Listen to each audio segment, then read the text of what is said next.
days removed from her epic 50th win at the NHRA U.S. Nationals. We're going to be joined by Erica Enders. Then we'll hear from Steve King and Monty Mikho after a hell of a weekend at Cecil County Dragway for the Yellow Bullet Nationals. Let's do this thing, guys.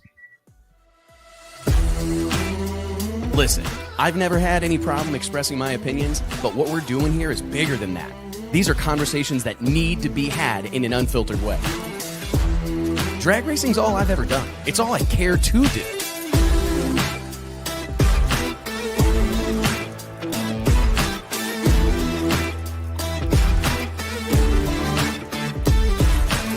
I respect the history, I appreciate how far we've come, but I want more for this sport, and I'll fight for it.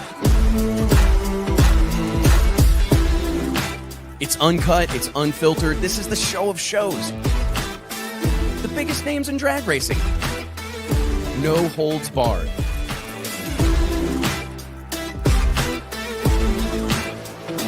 This is the great American motorsport. Drag racing. Prove me wrong. I'll wait.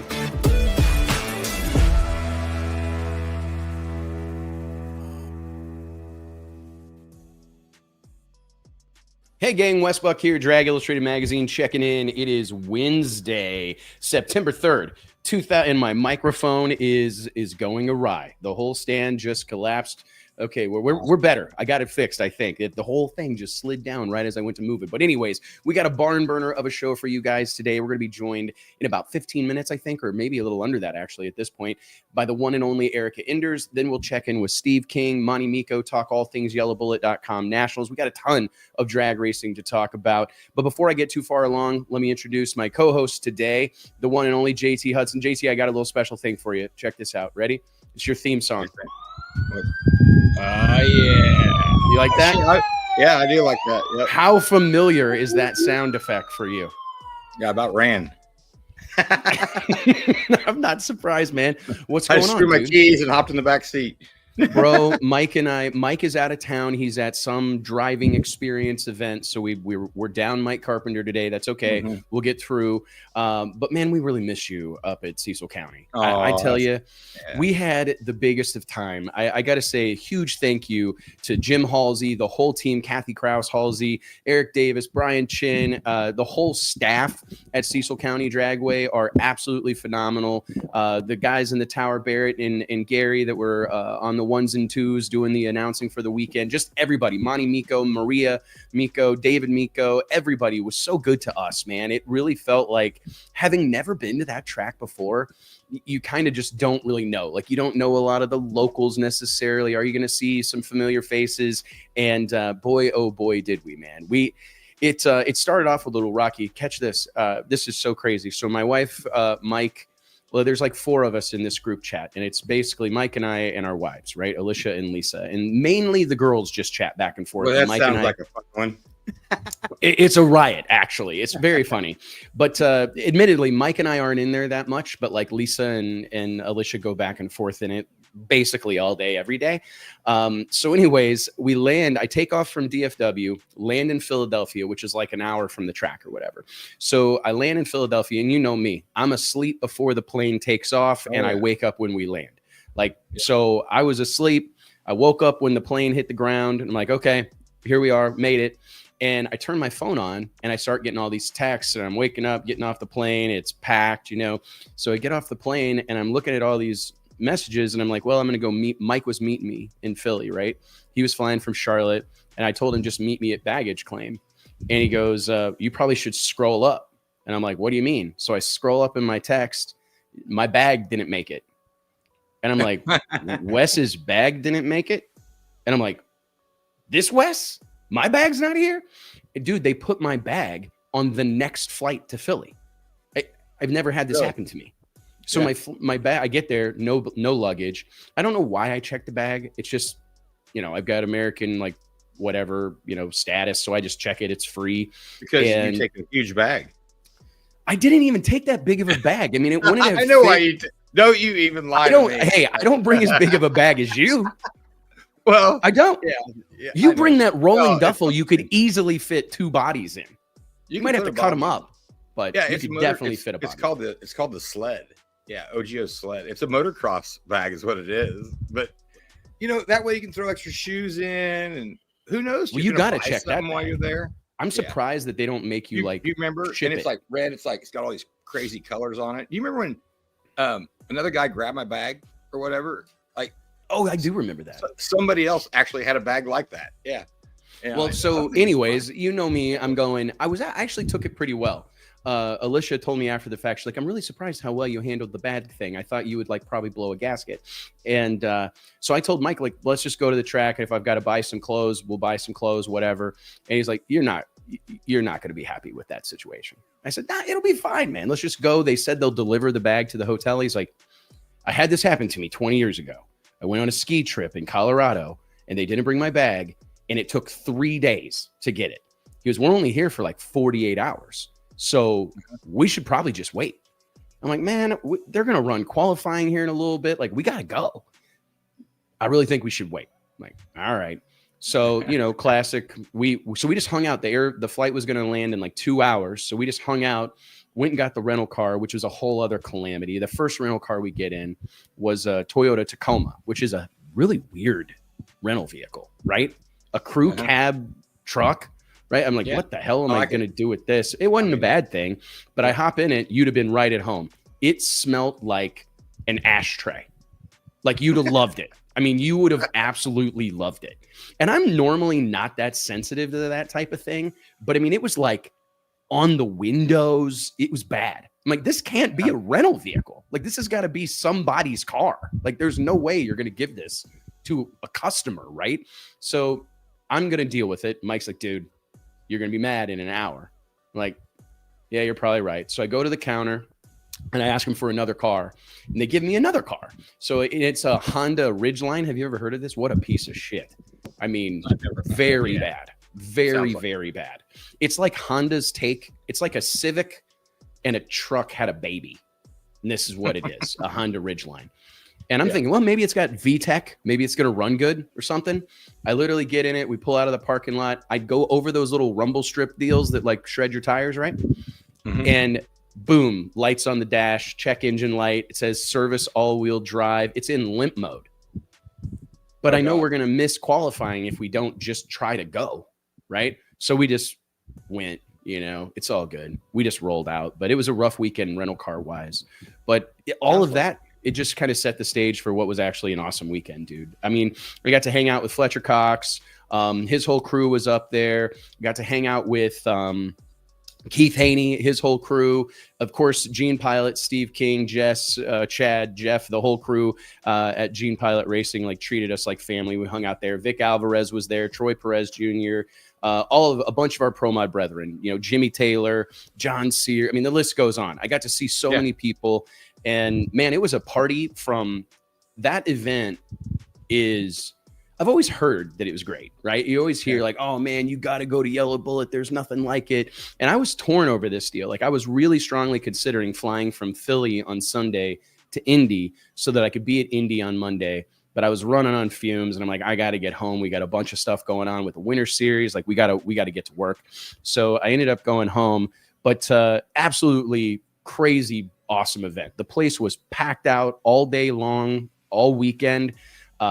People, it was insane, man. I mean, it was absolutely insane. I can't wait to go back, to be honest with you. Yeah, well, it wasn't a soybean fest, you know, that I hit. So yeah, it looked like it was good though, right? Oh yeah, yep, always is. You know, everybody's back in town. It's awesome. Didn't get much sleep. We partied pretty hard. I'm not surprised. I had a feeling I wouldn't hear much out of you this week, but I'm glad that you're amongst the living. Check liver light came on, you know. Yeah, I'm not totally surprised by that. Yeah, it was good though, man.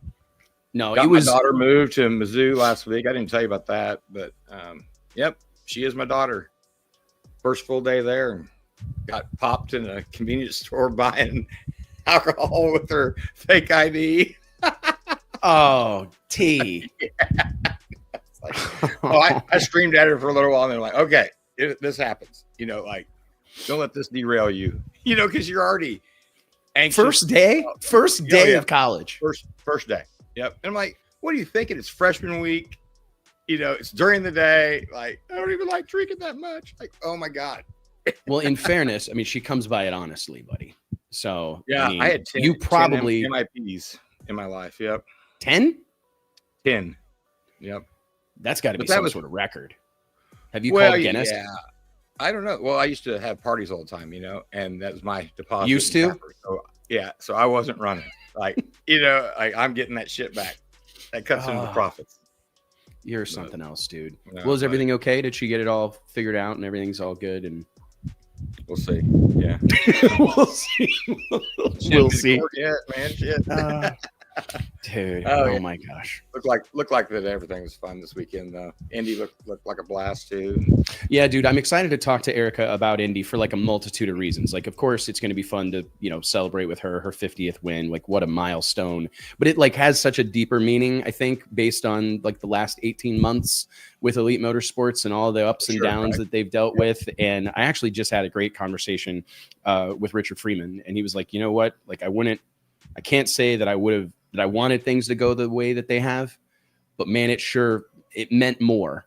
Like winning Indy, it meant so much more through the lens of all that we've gone through in the last little bit. And it's actually been more than a little bit. Like, I mean, it really goes back to the spring of 2024.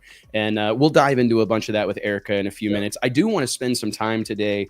Lots of hubbub. I don't know if you're seeing this, but it's like all over social media, like concerns about the crowd at Indy.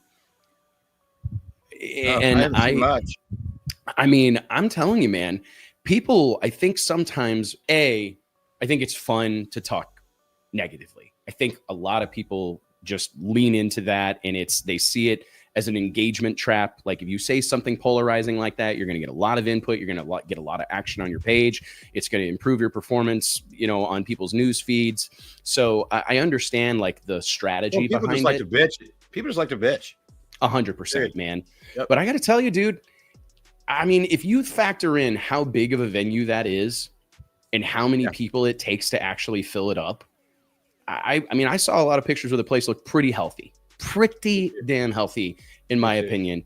And I think like this notion of like sounding the alarm is perhaps premature, or there's a lot to talk about it. But I tell you what, let's take a quick second and remind everybody, new word. New word. Not surprising that I've introduced new vocabulary, but I do want to remind you guys that each and every episode of the Wes Buck Show is made possible by way of our friends at Stroud Safety. Stroud Safety is known for their top quality racing safety equipment, from drag chutes and seatbelts to fire suits and blankets, all 100% made in America. Log on to StroudSafety.com today and make sure you tell them we sent you, guys. She's here. Let's dive into this, ladies and gentlemen. Fresh off her 50th career NHRA national event victory, the one, the only, Erica Enders.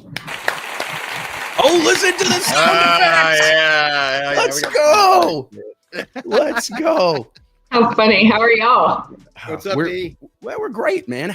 We're doing really well, but I doubt we're doing as well as you, Erica. Let me just start by saying congratulations. You could see it in every word you said, how much this moment meant to you. I mean, what's the last 48 hours been like?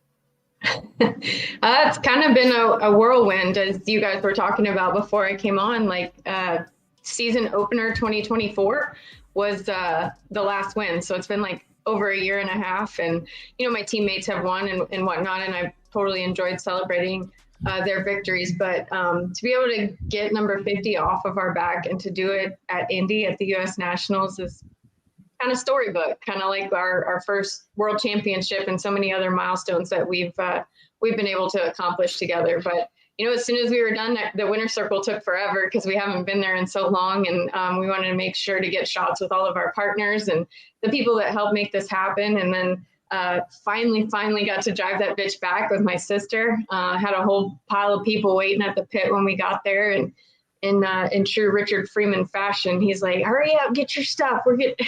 So we headed to the airplane and came back to Oklahoma. But just a whirlwind. I mean, we've been back in the office the last 2 days, selling trucks and trailers, having customers come in and out, and handling some PR stuff. So it's, nothing's any different. It's just work as normal.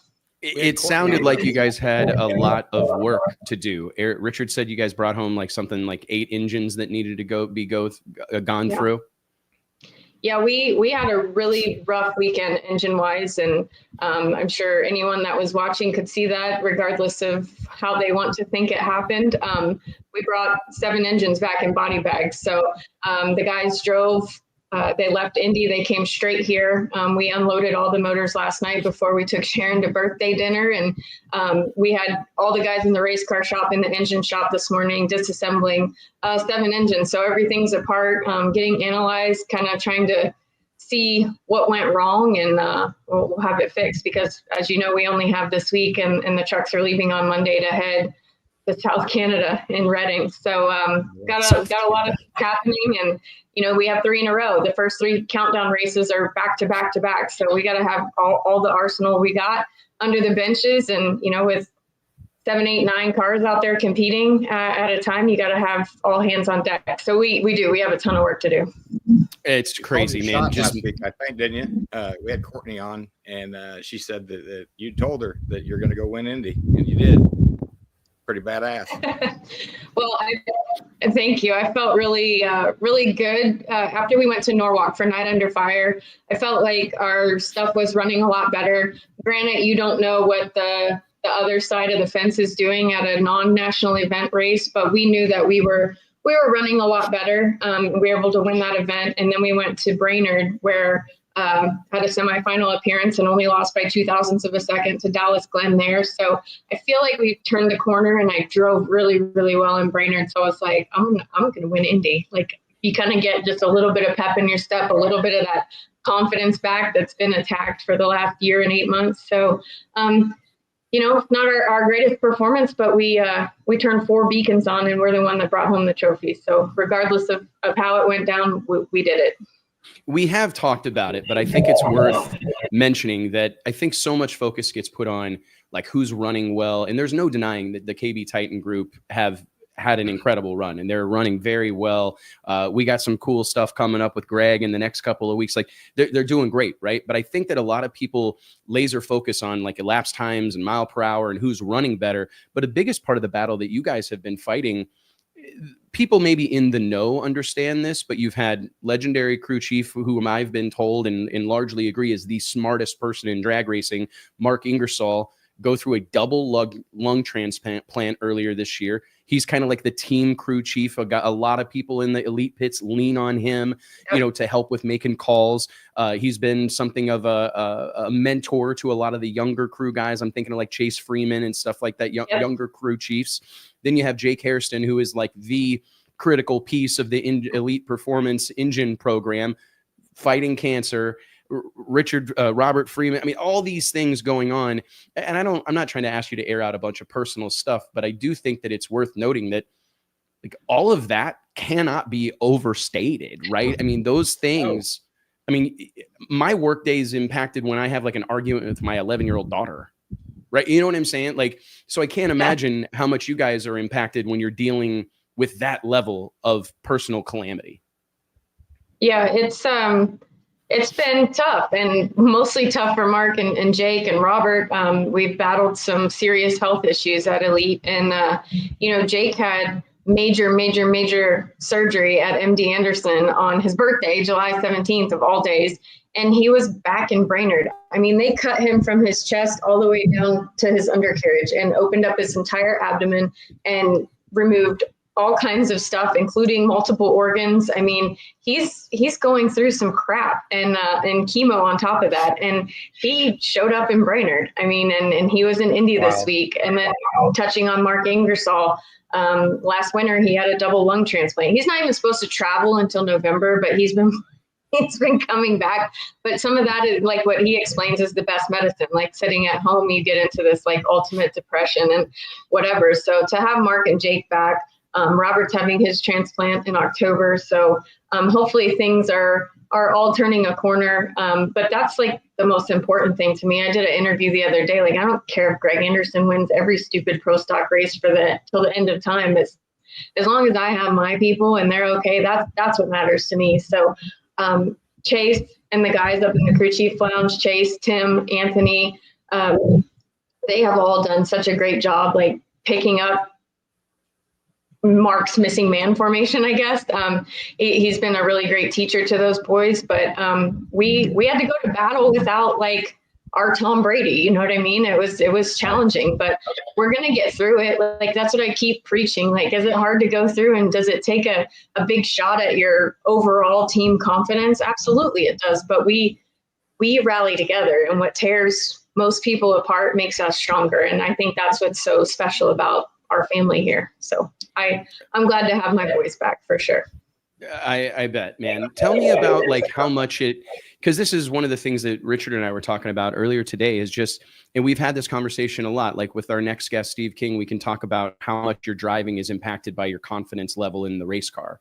And that's obviously been something that you guys have struggled with. That's something that has been, I'm sure you probably thought those days were maybe behind you in your career of shaking your brains out, you know what I mean? Going out there and having some of these things happen that, you know, have kind of gone the way of the dodo for the Elite Motorsports team, but it was an uphill battle. What was it like for you mentally to kind of get over that hump? Because I'm sure there was some like self-belief and some doubt creeping in, some issues there. Knowing you the way that we know you for 2 decades now, I know that you beat yourself up. You take this stuff very, very, very personally, thin-skinned, much like me. And I'm just curious, like, what has it been like for you overcoming this? Like, do you find something? Did you learn something about yourself? It definitely was a challenge. Like when you're driving all these different race cars, like I kind of have this procedure in the cockpit, and I like to be really comfortable, and the guys kind of pick at me sometimes. But whatever it's worth, whether it works or not, if it works for me, then that's all that matters. So I've switched cars like 3 times this season, poured multiple new seats, with Mark at DSP. I mean, it's just been a challenge getting comfortable and kind of getting back in the groove of things. And then I also mentioned this the other day, like you go from, making 4 qualifying hits and having an average of a semifinal appearance at every race to losing first round every week. You're missing out on 3 extra runs a weekend and seat time. Like, granted, we're testing, but long answer to your question, it takes a huge gouge at your confidence. And like when I go up there, I mean, we've battled some crap this year, and like Epping, I went to the final round and shook three times on Sunday. We dragged that car up there. I let the clutch out. I have no idea what's going to happen. I don't know if we're going to blow the back window out of it. I don't know if we're going to jump over the guard wall. I don't know if we're going to explode. So all of those things, like as much as you want to try to get them out of your mind, it's still like this little bug in the back of your head nagging at you. So to get all of that cleared out and to have some consistency back in our program, it definitely helps. And Ingersoll even told me in Brainerd, like how well I drove. He said, but that's what happens when we give you a car that you can count on. Like, you get the confidence in your equipment back, and the confidence in yourself kind of comes along with that. So the mental aspect of the game, I'd say, is 85 to 90% of it. Like, yeah, are they tough to drive physically? Sure, whatever. But you can teach somebody to do this stuff. But to be able to do it well, and to be able to do it well in high pressure situations is really, really the key. And, I say it all the time, but I have to really give my dad and my sister credit for that. My sister's my hype girl. My dad's my positive mental attitude coach. It is a freaking battle every day, because that self-doubt creeps in, and having to override that, and then listening to all this bullshit chatter from people, whether they're in your circle or not. It just nags on you a little bit. But to be able to go out there and do what we've done the last couple of weeks together, I think it's just the tip of the iceberg for what's to come. Not just for me, but for all of my teammates at Elite Motorsports. That's something that's so cool about us, is we might have 9 cars at a given event, but we operate as one unit. Like, you could see us down there celebrating with Fernando Jr. when he knocked Greg Anderson out this past weekend at Indy. It just, it's all hands on deck all the time, but we might wear 9 different colored jerseys, but we're one big unit. We can all sense that, even in that semifinal round, wasn't it in the semifinals against Stanfield? Mm-hmm. Yes. You could see, if you're paying attention, watching this, you can second round. Yeah. You can see Richard sprinting because he can hear something wrong with the motor, and that's, I honestly, like, if you listen, I'm sure all sorts of things have happened in the history of our sport, but the integrity of the competition at that level. If anybody thinks Greg or Aaron Stanfield, two of the fiercest competitors that I have encountered in my life, are going to lay down for anybody, that is absolutely bananas to me. Right. Asinine. And what other, I don't want to cut you off, but what other people don't understand is like Aaron and Greg, through Joe Janik and the Rod Shop, they own their race cars and their equipment, and that is their team. So they have their sponsors to answer to. Richard Freeman doesn't control that. They are paying customers of ours. So if you think, and if you've ever met Aaron and Greg, like, they're the last people on the planet that would ever take a dive for it. I don't think they'd let Jesus win. Like, it just, that's the true competitor in them. And just reading the stuff that people are saying is beyond me. I have no idea. But Richard, like, he disappeared, and I was listening to Chase on the radio, and he said, Aaron, it sounds like Aaron's hurt a motor. And then Richard come back to stage me, and he's like, he's broke. Do not screw this up. So I just like kind of like looked in the direction of the tree. I was 60, like I wasn't going to try to chop it down or anything. And I hate winning like that. I absolutely despise it. You know, and when we got back to the pit, I went and hugged, you know, Aaron and Greg and his team members. I'm sorry. I hate winning like that. I do not like it at all. So, but yeah, they have their own people to answer to. That ain't how it works.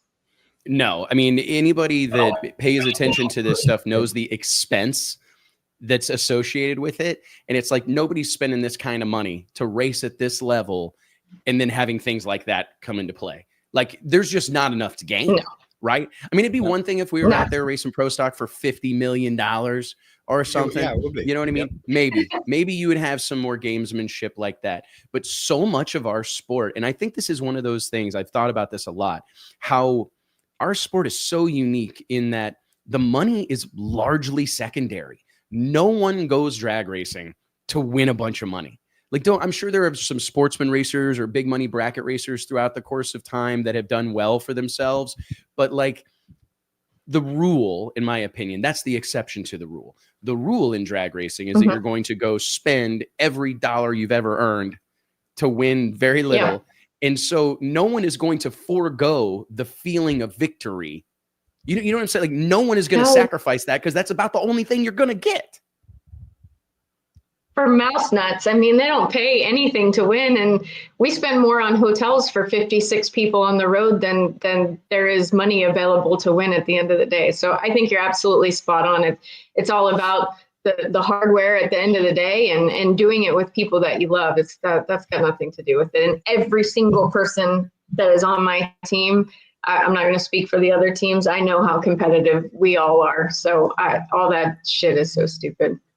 It is interesting. And I think that it is part of it is being something of one of few faces of pro stock. Like, we definitely see some new players in the space, right? There's some guys that are making waves. Like, I'm really excited about what Corey Reed's been able to do. Obviously, Dallas Glenn has done very well for himself and is undoubtedly like next man up, right? But yourself and Greg Anderson, and I would also lump Jed Coughlin into this, but like, you're kind of like the stewards or the ambassadors of the class in a lot of ways. And I feel like you probably deal with a lot of this shit just because, like, heavy is the head that wears the crown kind of situation, you know? No one else is really dealing with this type of pushback. We were just talking about it. We were just talking about it before you came on. I mean, that's just how people are anymore. I mean, they can hide behind that computer. They don't get smacked in the face enough. They're not empathetic to someone. You can say something, you don't see that it hurts their feelings. It's bullshit, but that's the world we live in. And I guess we just got to learn how to ignore idiots like that. Unfortunately, I don't know any other way to deal with it. Yeah, it's tough. Tell me a little bit about a couple of things I want to touch on. First off, Richard mentioned to me that it felt like it was worth the wait. I'm just curious, like, your take on that. I mean, the 50th win, you're already the winningest female race car driver of all time. We've argued many times, I think, if not the greatest to ever do it, certainly in that conversation. Was the 50th win happening at Indy through the lens of all of this that you guys have gone through, the struggle that this season has been, the domination that we've seen from KB Titan? Was it worth the wait? I think so. I mean, we talked about beginning to question not just yourself, but everything around you. not to sound like a preacher, but it's kind of like the patience and having the faith, and God's timing is always perfect. And to have it be, like Woody said, magical for the 50th to happen at the U.S. Nationals in Indianapolis, like that's stuff that I can tell my kids and grandkids, you know what I mean? It just is stuff for the storybook. So yeah, I'm fine with waiting it out. I think we've learned a lot throughout this process. And, you know, you've been around this and you've known me for 20 plus years, like pro stock and drag racing in general, it goes like this, peaks and valleys, peaks and valleys.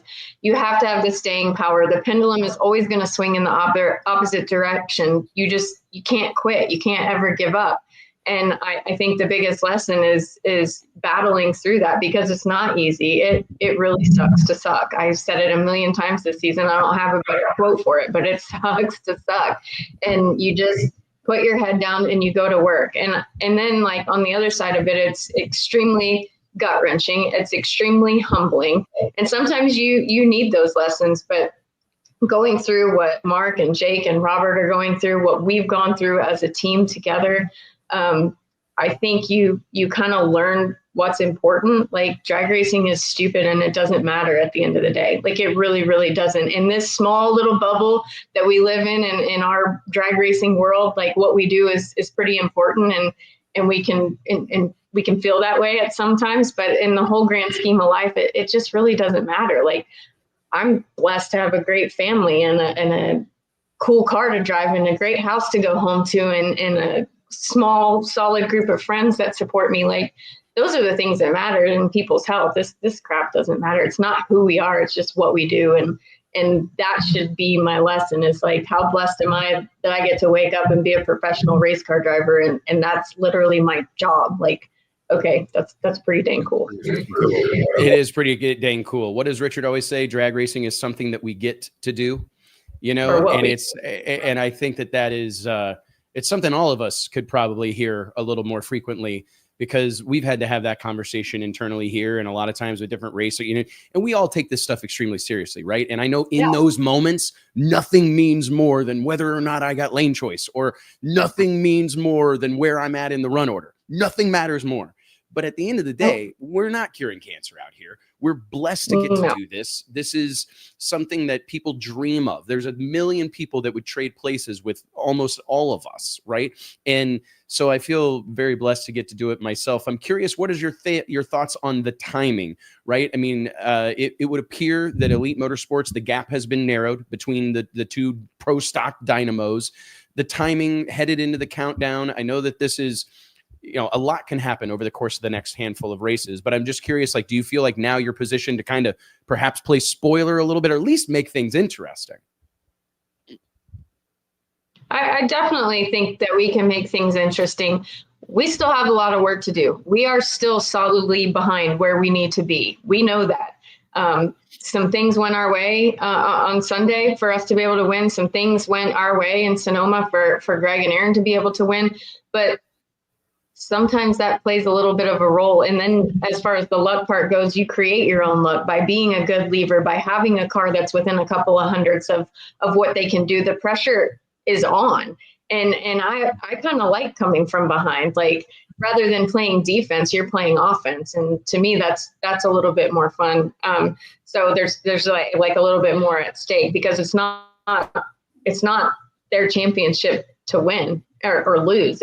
It's ours. Like, that's what I feel like wholeheartedly. And, you know, I was texting with Aaron last night. You know, he sent a congrats note, and we talked about what went down in the semifinals and the finals. And I said, how cool would it be for us to go out there and be a thorn in their side? Like, again, I want to say that again, we are behind. Yes, that's fine, but we're continuing to work on the problem. And this isn't the end all be all. We have 6 races left. The points are reset. We all operate under the same freaking rules for the countdown. There have been years where we were ahead and we did win and could have won whether there was a countdown or not. And there have been years in our 6 championships with my car that we needed the countdown to win. It's just, we all play by the same rules. So I think going to these final 6, like, I'm really excited. Like, I think a fire has been lit underneath all of us. And when when you get us within a couple hundreds, and I'm talking about Jed Coughlin, Aaron Stanfield, Greg Stanfield, TJ, myself, the Quadra boys, if you get us within a couple three, like we can go to work, like we can outdrive these people. So I'm excited about the opportunity, no matter how the season ends. There's nobody over there that wants to see you guys get some steam behind you, or to start getting that chest puffed out a little bit. I mean, but this makes for a great countdown. I ain't gonna lie to you. As a fan looking on, I mean, I'm kind of excited about it now. Yeah, I mean, because this is what we need. I mean, and I was actually talking about this. I think it gives people something to talk about.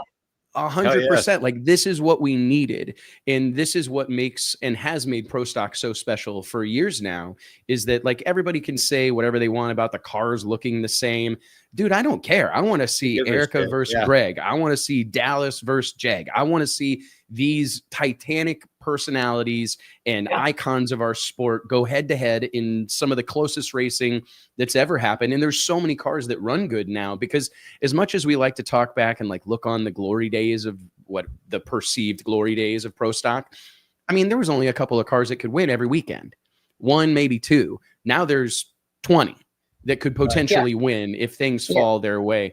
Our next guest, Steve King, I mean, he experienced some of that where it's like, you need a little bit of race day luck. I mean, I don't know that can be. Yeah. I'm sure there are examples of where guys have just steamrolled the whole field, right?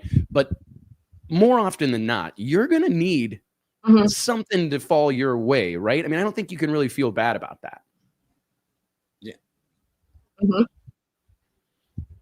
No, I don't think so either. And Steve King at the World Series of Promon, like I remember racing him, we were down to like 8 cars, right? And I'm 007 and mine hooks a left and I pedal it and I go and look at the way the day played out after that, right? You can play Monday morning quarterback. Had I got that round win against King, like the next two, had they played out the exact same way, we win the World Series of Promon. Like it just, stuff has to happen. Stuff has to go your way, but you create that. And it's, I think it's something that makes it exciting. We're definitely going to give people something to watch. I'm looking forward to the countdown. I think it went from like this past weekend, really, to me, kind of just turned the tables in that it just made it interesting. Like clearly qualifying number 3, you had to feel good about that. Tell us about just the overall weekend. Like the magic and mystique of the U.S. Nationals. Like, what was it like being on the property for damn near a week? You've got all these people here, all this news and media attention. I mean, I would love to give the NHRA some due for what is undoubtedly the biggest drag race on the planet Earth. And I don't feel like that event has lost an ounce of its special nature. Do you agree? Did we lose the U.S. Nationals? Yeah, the U.S. Nationals. Yeah, I agree. It kind of cut out, so I was kind of trying to figure out what you were saying. But yeah, the U.S. Yeah, it's the most. It's a Super Bowl of drag racing until you threw your hat in the ring and you've done what you've done. Your entire team at Drag Illustrated, like it's the biggest drag race of the year, right? And for whatever reason, makes it different when you pull in the gate. The air cuts different, like. The gravity of the event means so much more for whatever reason. And I can't tell you why, because I go to 20 plus tracks a year and I don't feel what I feel at Indy. And I don't know what it is about it. Maybe just the prestige behind it for all these years as a fan before I was a driver, just how meaningful Indy is. Like Shirley Muldowney's email address is I won Indy blah blah blah at whatever.com. Like that is something that a driver who wins that event takes to their grave with them for whatever reason. So it's different than any race I've ever driven at, and to be able to have done it for our 4th time, I was pretty stoked, Wes. No, I don't doubt it. I'm sure Richard wanted to get on the plane and go home as quick as possible, but you guys probably should have hung out and celebrated. At least went and closed down the Hilton Garden Inn bar, right? Or something. But no, Richard's got to go home. Captain Fun. Did you guys go home? You didn't celebrate at all? The Hilton Garden didn't have enough. You guys went straight home, didn't you? We went... We celebrated in the circle, and then we drove the car back, and then we kind of helped pick up a little bit, and then we went with Nikki and Jason from JHG and all the guys that fly on our airplane. We went to Rick's Boatyard. That's kind of like our tradition. It's out there by the private airport. So when we went Indy, we just go to Rick's Boatyard. So we had a couple cocktails. We had a really nice guy buy us a round of drinks for winning. But as soon as we were done with supper, we were on the PJ headed back to Oklahoma. Wheels up. Where's my boo button on here? I know I got one, right? You guys need to celebrate more than that. I mean, come on. We're gonna have. I tell you what. Go ahead. I told Richard. Go ahead. I told Richard whenever we win again, like for the last year, I'm like, when we win and you rush us out of the winner's circle, I'm gonna knock your teeth down your freaking throat. And sure enough, like he was patient throughout the winner's circle, but as soon as we got back, he's like, we got to go. I want to kill him sometimes. Oh, I love it. I was talking to him today, and I could tell he was holding me the phone like this, how he does. You know what I mean? Because he was doing something, working on a motor or whatever. And it's like, man, I can tell when I'm talking to your cheek, Richard. I can tell when yeah. It's so funny. Yeah. No, the whole deal was a pretty magical thing to watch unfold. And I'm like, come here, he's talking about you. Uh-oh. Is that Richard right there? Well, Richard, I'm going to keep her on here for 2 or 3 hours. How long does this last? We got about 2 more hours. We got about 2 more hours. Is that cool with you? I got shit to do. That's a stupid hat, JT. Like that hat? JT, what's wrong with your eyes? Somebody black your eye? What happened? No, I'm outside. Yeah, no. Why no, good. Are you wearing sunglasses? They're good. I'm outside. I know. I thought the same thing. I thought, man, we're going to take some shit for JT. Oh, okay. I'm actually outside. Yeah, I'm outside. Yeah. Oh, my God. Bye, Richard. Oh, my God. Oh, he's so lovey-dovey, isn't he? Oh, he is so lovey-dovey. It's amazing. Well, so what's it look like for you during the off week? I know you guys are things to do.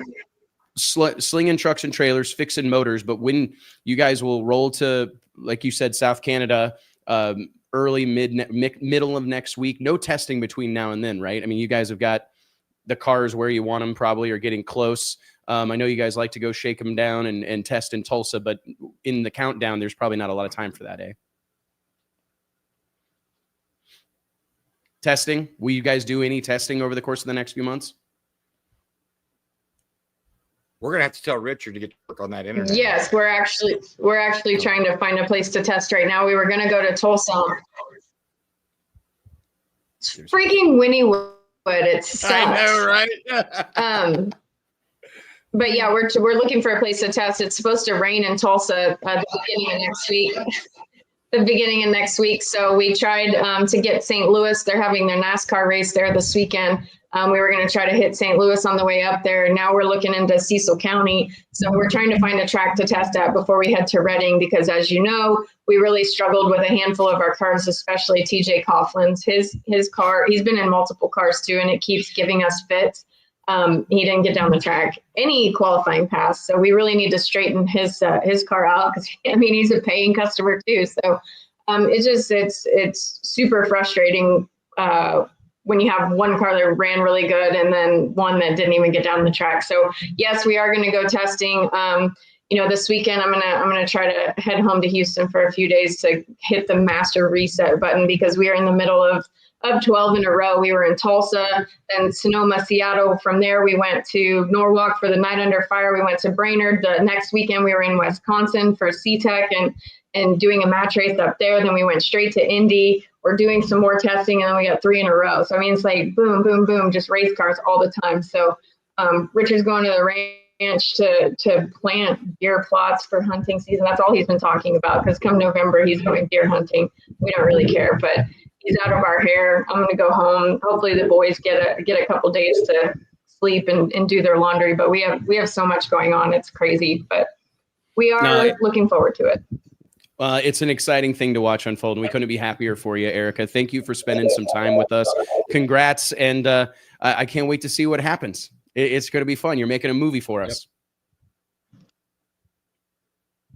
I think so. And I really want to thank you for your belief in me and our program. I love seeing what you write, even though the people that in the comment section don't necessarily love us. I get to, hear how we cheat or how fat I am or why I shouldn't win or how big of a bitch. I mean, like, the people are crazy. So I appreciate your positivity and what you do for our sport, Wes, JT, your entire team. I'm looking forward to the Winter Series. We're putting together a brand new Pro Mod car. It's going to be a screw blower car. I'm pretty stoked about that. It's at Justin's. I've already been fitted for it. So as soon as we wrap up this season, whatever happens with this crazy countdown, we're excited for. But as soon as we're done with that, it's PRI and the Winter Series, and we got a lot to look forward to. So we don't focus on the idiots. We do. It's yes, we do. It's almost turned into the busy season in the winter time now. It's crazy. I remember what it used to be like to just have PRI in the winter. Yeah. Like, that's the only weekend that was really booked up. And now the whole winter is an absolute calamity. I'm sorry about that, but I sure enjoy it. I sure get a kick out of it. So anyways, thank you, Erica. Stay out of trouble, and we'll see you soon. All right. I'll see you definitely in Texas when you guys are down here for the another iconic event. I don't think they get enough credit for it. The Texas Stampede of Speed, the NHRA Fall Nationals, Billy Christie Meyer, the whole gang at the Texas Motorplex. I can't wait to get out there. I can't either. That's the most fun event of the year, and we'll see you there with your boots on. Sounds like a plan. Thanks, Erica. We'll see you soon. Erica.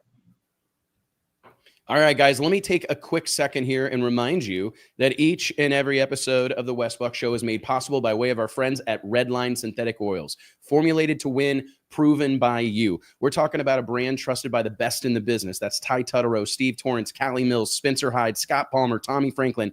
The list goes on. These aren't just weekend warriors. These are champions, killers, and contenders who rely on Redline to get it done. Formulated to win, proven by racers like you. Check out their full product lineup at redlineoil.com. Guys, we got I like that. What was that, like a small explosion? Yes, For anybody that's wondering, JT has been granted access to some sort of sound effects, which I'm concerned about as we move forward. Ooh, I'll take a train whistle. Yeah. I'm a big train guy, so I'll take a train whistle. Ladies and gentlemen, I think we have them both here. Is that correct, JT? Give me a nod in the green room there. Yes? Yep. Okay. Yep. Let's give it up for two absolute dynamos here joining us. I think this is Monty Mikho's first appearance. Let's give it up. Yellow Bullet's own Monty Mikho and the winner of the World Series of Pro Mod and now the Yellow Bullet Nationals, Steve King. What's up, boys? What's happening? How you doing, Wes? Hey, JT. Hey, what's going on, guys? Oh, man. What's all that NMRA bullshit you guys are talking about, or what the fuck's going on there? The Yellow Bullet Nationals, what everyone's waiting for. Guys going on and on. So we're going to get a spotlight over here for a little bit. Yeah.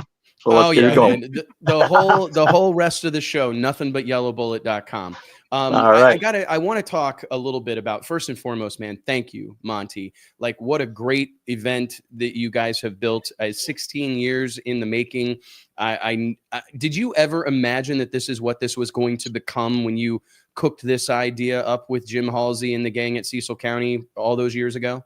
Oh man, it's exactly it's like a blueprint right to exactly where we're at. I'm messing with you. I'm truly blessed. Honestly, I've said it 1,000 times. Like, it takes a ton of people to do that event. Yeah, I get the credit on the face, man. Yeah, but at the end of the day, there's a ton of people that help us out with this deal to make it all happen. Truly blessed to have the event that we did this weekend, and the weather was just stupid insane. Yeah, so the records kind of prove that out. So. No, I thought you couldn't really ask for anything better. Like, getting out of the car and it's like there's almost like with the breeze and beautiful blue skies, a little bit of cloud cover. I'm like, you could not ask for a better weekend of drag racing than what we had at the Yellow Bullet Nationals. And I was really blown away. Like, the fan support, the racer support, it's incredible. And, you hear people talk like, oh, it was bigger. But dude, I don't know that you could have much bigger of an event than you had this past weekend. I mean, what do you say about the staying power that this event has had, Monty? Because I think we've seen tons of events come in and have a significant impact for 2, 3, 4 years, right? And then it seems like they start to kind of crest and head the other direction. This deal feels like it's still got a full head of steam. Yeah, I'm telling you, it is bigger. I mean, we know the numbers, but I think some people forget that we had really small stands at one time, right? That we could only put literally a quarter the amount of people on stands as they could sit. So everybody was saturated on the starting line. As you remember, all those pictures that you guys even covered, if you remember, that was just thousands of people that were behind the cars, which looked absolutely amazing. It's a little bit of a liability risk, but it does look amazing. But Jim's put some stands. I think the things hold 5,500, 6,000 people up on there. We're completely full. Their starting line and all the fences are absolutely full, and that's definitely an improvement over the past years.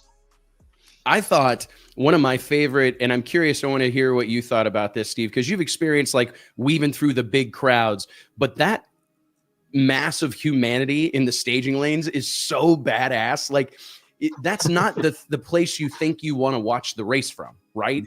Like, but being back there amongst all that action and all these people, and there's police officers back there like directing traffic and letting cars go back to the pits. What was it like coming through all that? Like say on Friday, Saturday night, Steve, with all these people piled around and having to weave through all that just to get in the lanes.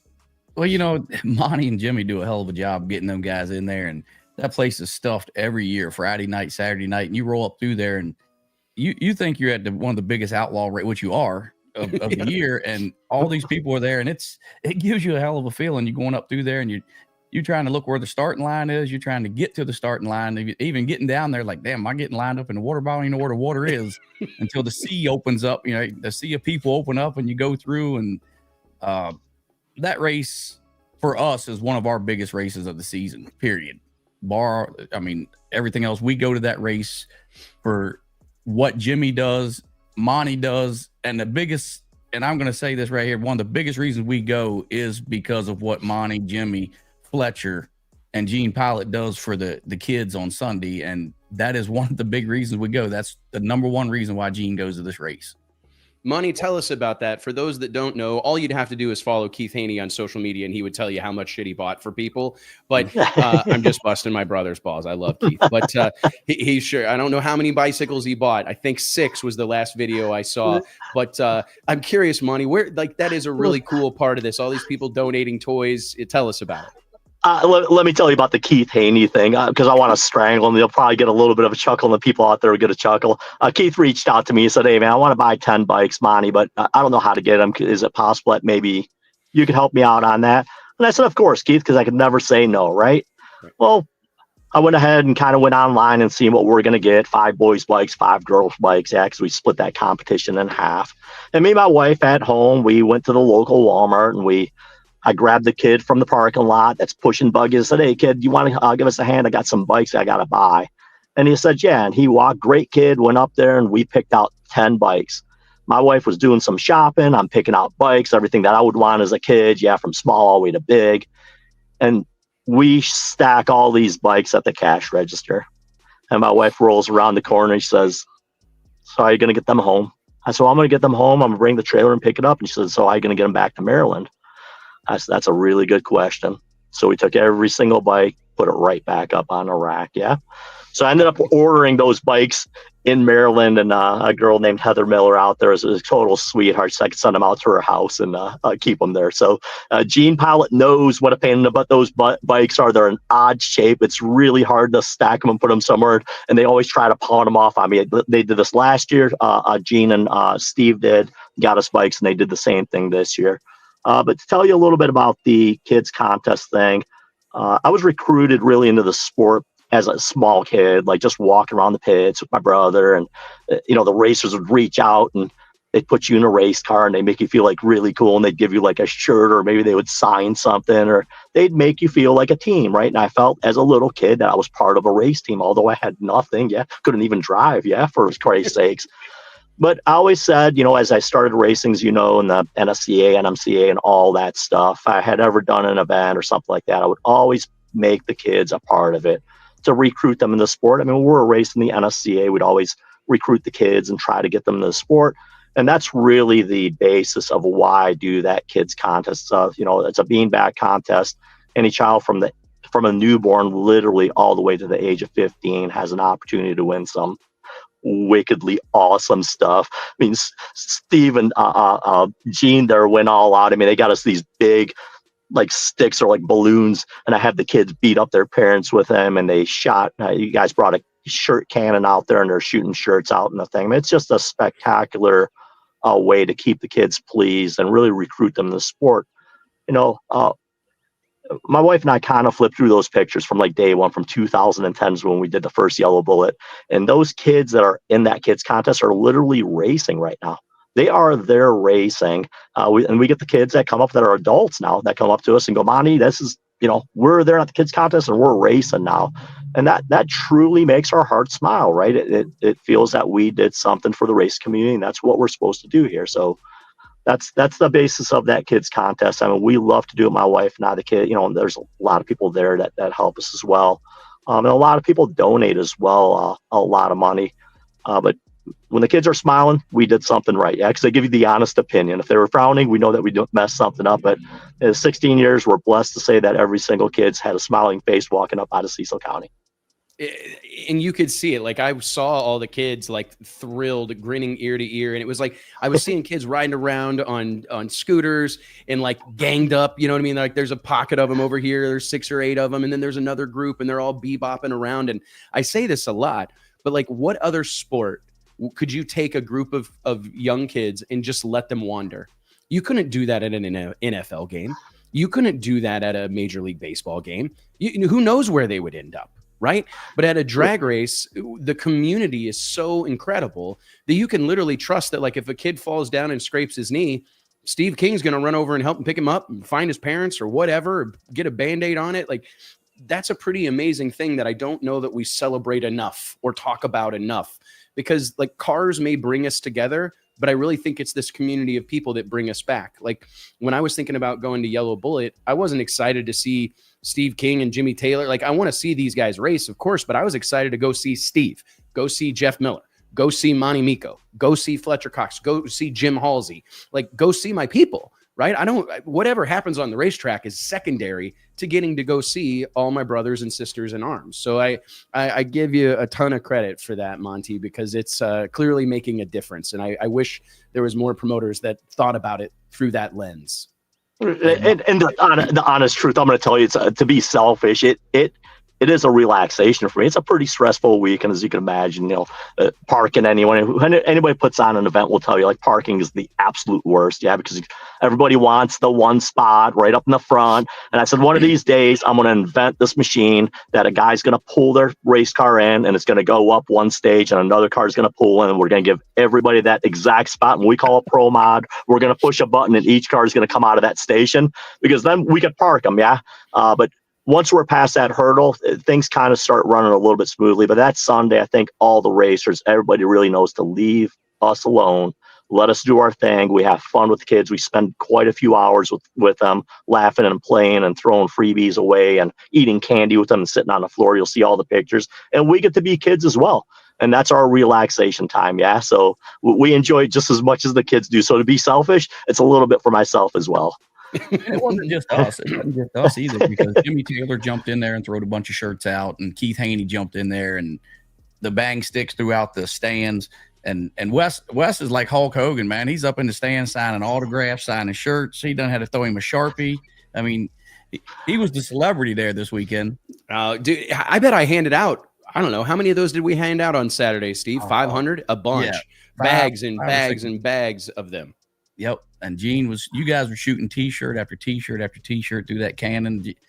That Gene, he's like a big kid when it comes to that type of stuff. And he had that deal made, Monty. He had that T-shirt cannon built. And I'm going to tell you, he's spending my money. I always say, right? 'Cause somebody gets something cool like that, now I got to go get one myself, right? So that is the coolest thing. They shot that first one. It cleared it went to the concession stands. I think it probably popped somebody in the head when they first shot it. But I think they got a hold of it after a little while and got it tuned in, and they're launching some shirts pretty far away. So you're launching some as well. And it's pretty cool. I just seen a video today. You let one of the racing girls that races with us, and she's been racing with us for a long time, able to shoot that cannon as well. So that's pretty cool. Oh, she's a sweetheart. And I shot, Steve, 3 or 4 of them over the stands. I couldn't get it tuned down. Gene told me about 50 PSI. And when you can ask my wife, if you tell me 50 PSI, I can't help but just go to like 55. Yeah. Right? If they said 50's fine, if 50's fine, 55 ain't gonna hurt nobody. And so I just cranked it a little past that. He saw me do it. I cranked the little dial, opened the valve up, got her up about 55. I'm like, okay, we're good. Look, a little more. Right? Yep. Ooh, what is that, JT? And that's like the Gatling gun of t-shirt throwers or something. Yeah, just hear me out. I think we need this. You know, somebody send that to Mr. Gene Pilot Pilot. already has one. Mr. Pilot already has one. Because we could just put it on the roof of the trailer, right, and just blindly blast them all over the venue. Oh, yeah. He's I actually mount it to the top of the golf cart. He said he's already got this one. Ooh, okay. I like that. I like that idea, man. No, it was let's talk a little bit about the racing. I mean, let's talk about Pro Mod to start with. Yeah. We had an epic final round, you know, the two baddest cars on the property, qualified really well, go head to head in the final. I mean, Steve, you know, take me through your weekend. Don't think I didn't notice that 020 light in the final. Mighty impressive. I got it. That was really, really, really impressive. But that race is a challenge in a lot of ways with so many cars on the property. Kathy Krause-Halsey told me that there was like 428 cars on the property at least. That's a lot of race cars. People don't that's a big bite to try to just run that many cars, let alone run them in some semblance of order. And it's incredible. But it created challenging conditions for you as a Pro Mod driver where you're running early in the morning and then late at night. So kind of take me through. I mean, I was there watching it unfold. But Steve, I'm curious just like the challenges that puts on you as a driver to kind of stay ready. Yeah, it's tough. You know, we go out there, Wednesday or Thursday and test, and we test it really well. And we went 57, I believe we did. And we was happy. And then, you know, Jimmy comes out there and rips off a 55 and jaw dropped. And then Halsey goes 56. So everyone's running 50s on test day. And I'm like, holy crap, you know, because he's got the racetrack on kill. And then you go into qualifying and Jimmy's got it set up. We run first thing in the morning. And then you got all the other classes. And they invert the order. And then we go last. That we're in very, very good conditions in the morning and in very good conditions at night.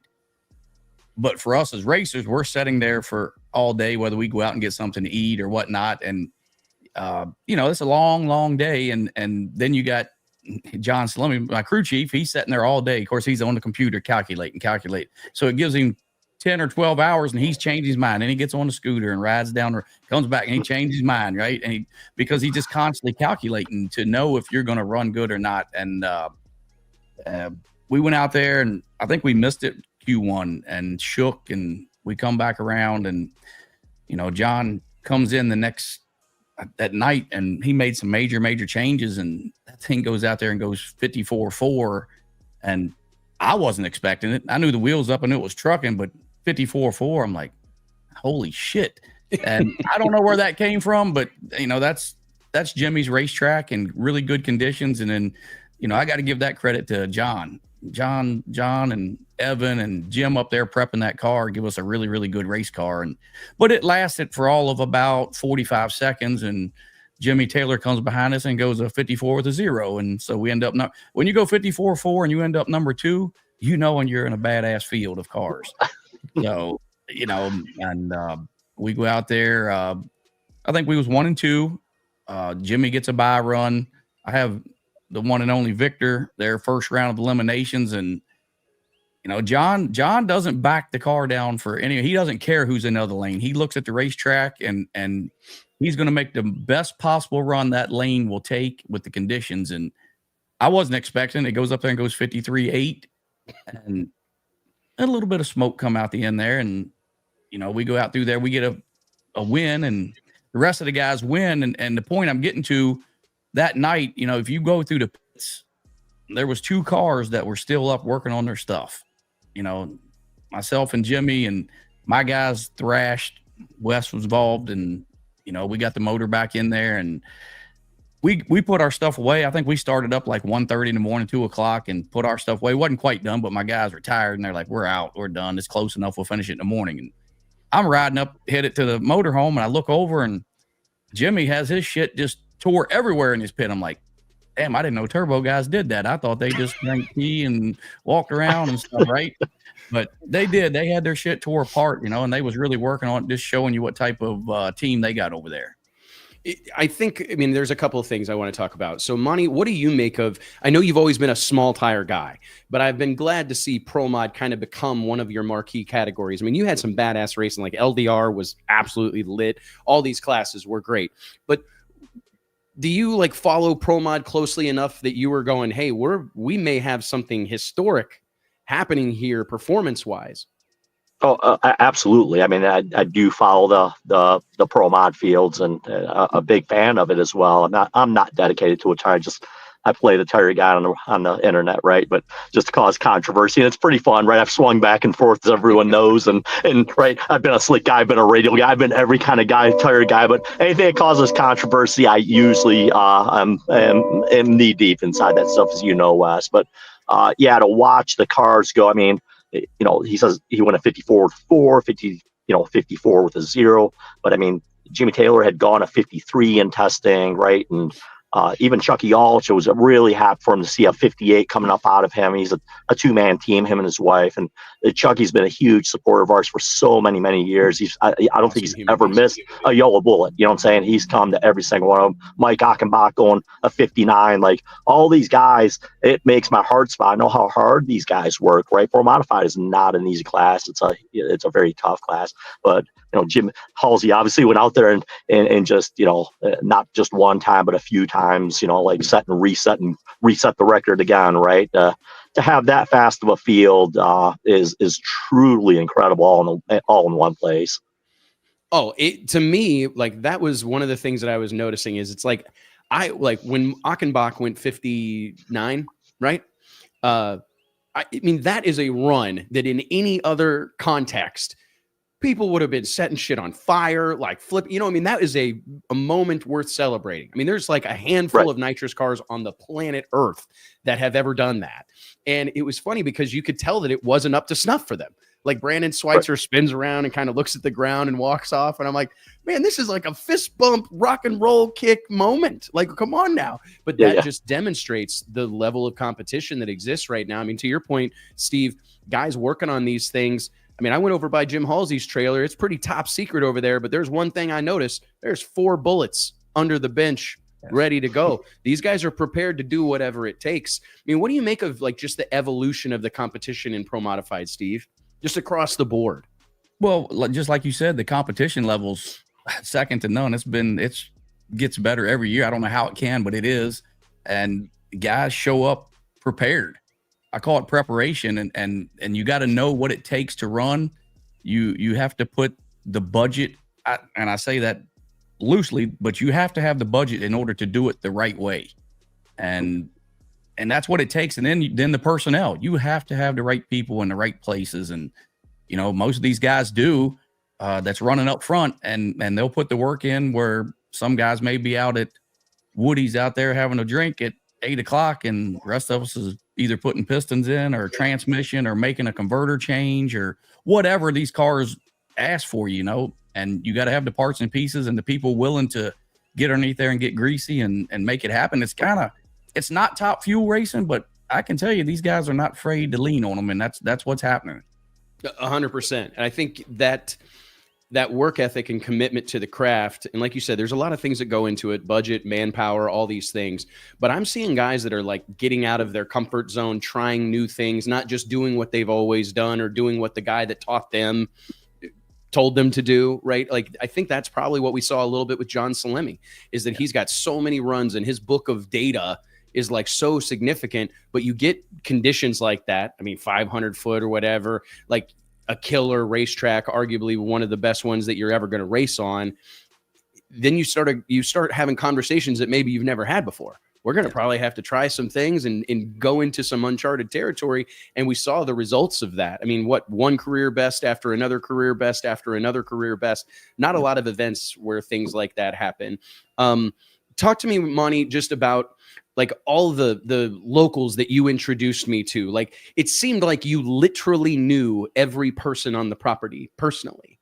Like, everywhere I went with you, or anytime I bumped into you, you were with like some old buddy or somebody that you met. Like, it's incredible to see that, and people having this hell of a good time. It felt like we were at like the most raucous family reunion of all time. So I'll tell you, Wes, I truly feel one time a year at the Yellow Bullet Nationals. This is Yellow Bullet Internet in real person. Yeah, like we're live and same personality, same attitude, same fun environment, same right shit talking all the time and ribbing each other. But we're all working together, right? As you see, we're all friendly. We don't have any problems. There's no fights. There's no sloppy drunks that are falling all over the place. We run a really tight ship, right? But everyone is having fun.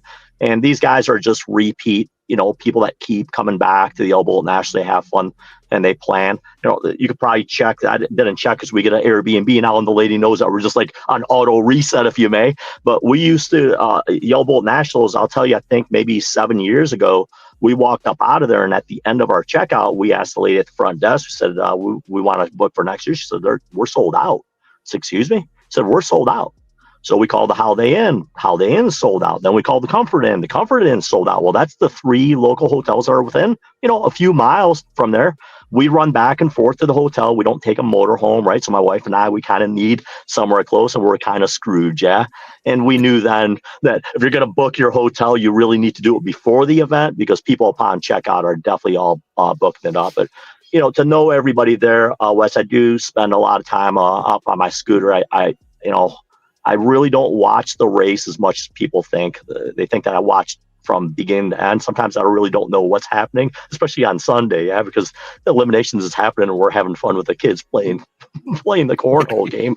But I try to meet as many people as I can at the dragster, make sure everything's all right, what we could do better, and try to keep in contact with them. That's built a lot of good relationships. So yeah, when I walk around there, I do know a lot of people. Sometimes I can't remember their names, to be honest with you. There's literally hundreds of people, right? But I know their faces. But Wes, I'll tell you, our little meeting that we had at the end of the night, I do got to mention this is that was a great discussion with yourself, and we had a gang of like the Yellow Bullet members. If you remember, you're over by our trailer, and we're just gossiping about the old times, and you're kind of giving us the the beginning stories of Drag Illustrated. It's a really interesting story that you have to tell. I'm not sure if you've ever done that on your show or not, but it's a great story. I think you should maybe share it. If you have already shared it, maybe share it again, because that's the first I had heard of it. But it gave us that vibe, yeah? Old Yellow Bullet, we're out there making it happen, right? 100%, man. I mean, and it was like sitting there, and there Damon Steinke. There was a bunch of people standing around. Yeah. It's like it's this weird common passion that we share, right? We all come from different walks of life. We're different people. We operate in different parts of the country, but we have this shared passion. And it's those are special moments. Like, you guys are handing me moonshine. There's this, that, there, everybody, the people are so nice. Everybody's so nice. Like, if I would have eaten or drank as everything that was offered to me over those 2 days in Cecil County, I'd be like diabetic and or dead, right? I mean, everybody offering food. It was a really cool thing. And the other thing that I noticed is almost everybody I talked to, I bet every year, this is my 16th year in a row, and they wear it like a badge of honor. Like they can't wait to tell me that they're so glad I came, because they've been coming for a decade and a half, and they can't believe anybody would miss this deal. And it was just you've really got a special thing going on. I want to get both your guys' opinion. There was a moment that happened Saturday night before midway through the first round of Pro Mod eliminations, and it really, to me, was a special thing that I saw. Is we had I think it was one of the Decker cars, which also had a hell of ran really well this weekend. And everybody ran good. I mean, Haney went 61. I'm trying to think of it. You mentioned Chuck Olsch, 58. All these Titan. You know who else ran really well? And he's probably not getting as much due as he deserves? DeMarco. Dave DeMarco. This is a new car, really. I mean, they've had it for a minute, but they don't get to race that much. I was really impressed by those guys. I mean, because we're not that far removed from a time when a 3.6 anything is a fucking lap, right? I mean, it is a rip. And I think we have, as a sport, become a little desensitized to just how insane that actually is and what it takes to do that, and to have this whole smattering of guys do it. But I digress. We're up on the starting line. There's a little bit of oil from the breather tube. Puke tank gets a little mist of oil on the track. Jim Halsey is the next car back. He's bolted in. I have this ritual that I do at races before first round. Steve knows this. I never miss it. It's something that's important to me, and I don't know why. But I go fist bump everybody. I go fist bump every single driver, like everybody that's up there in pro. And it sucks because I normally miss the first couple pairs because I've got to make sure that I get everybody and the guys that are, at the back of the run order or whatever. But I never leave the staging lanes until I've wished all of them good luck and told them to be safe, because I care about these people. I tell my wife all the time, like, all this shit, making money, whatever, these things, I care about these people, and I know how dangerous this shit is. Drag racing's all I've ever done my entire life, and I've had friends get hurt. I've had all these things happen, and I want them to know that I care. You know what I mean? I want them to know that, hey, good luck, bust that dude's ass, go be safe, and anyways, so I'm back at the back of the lanes. I get back up there, and I'd already fist bumped Halsey. Like, I'd seen him bolted into his car. Eric was pulling, and Kathy was pulling his belts tight. The next thing I know, here comes Jim Halsey on a fucking Zamboni to go wash off this oil. Like, and then he's got to go get back in the baddest nitrous car on the planet and try to make a pass. I mean, did that affect you guys the way it affected me? Because I wanted to, like, high five him, hug him, and take a picture. Like, this is a moment in time. Yeah. Wes, that ain't a first. I'm going to tell you, sometimes you'll see Jim make a pass, and you'll see him on a tractor coming up the track. You're like, how did he teleport into the freaking tractor? You have no idea. Like, you never know where Jim's at. You're expecting him to come back with a car. He's not nowhere to be seen. He's on a tractor or driving the Zamboni around or scraping. I mean, he's a really hardworking guy. I mean, you're not going to find anybody. Where he gets that energy from, I have no idea. But if they sell it, I'm buying.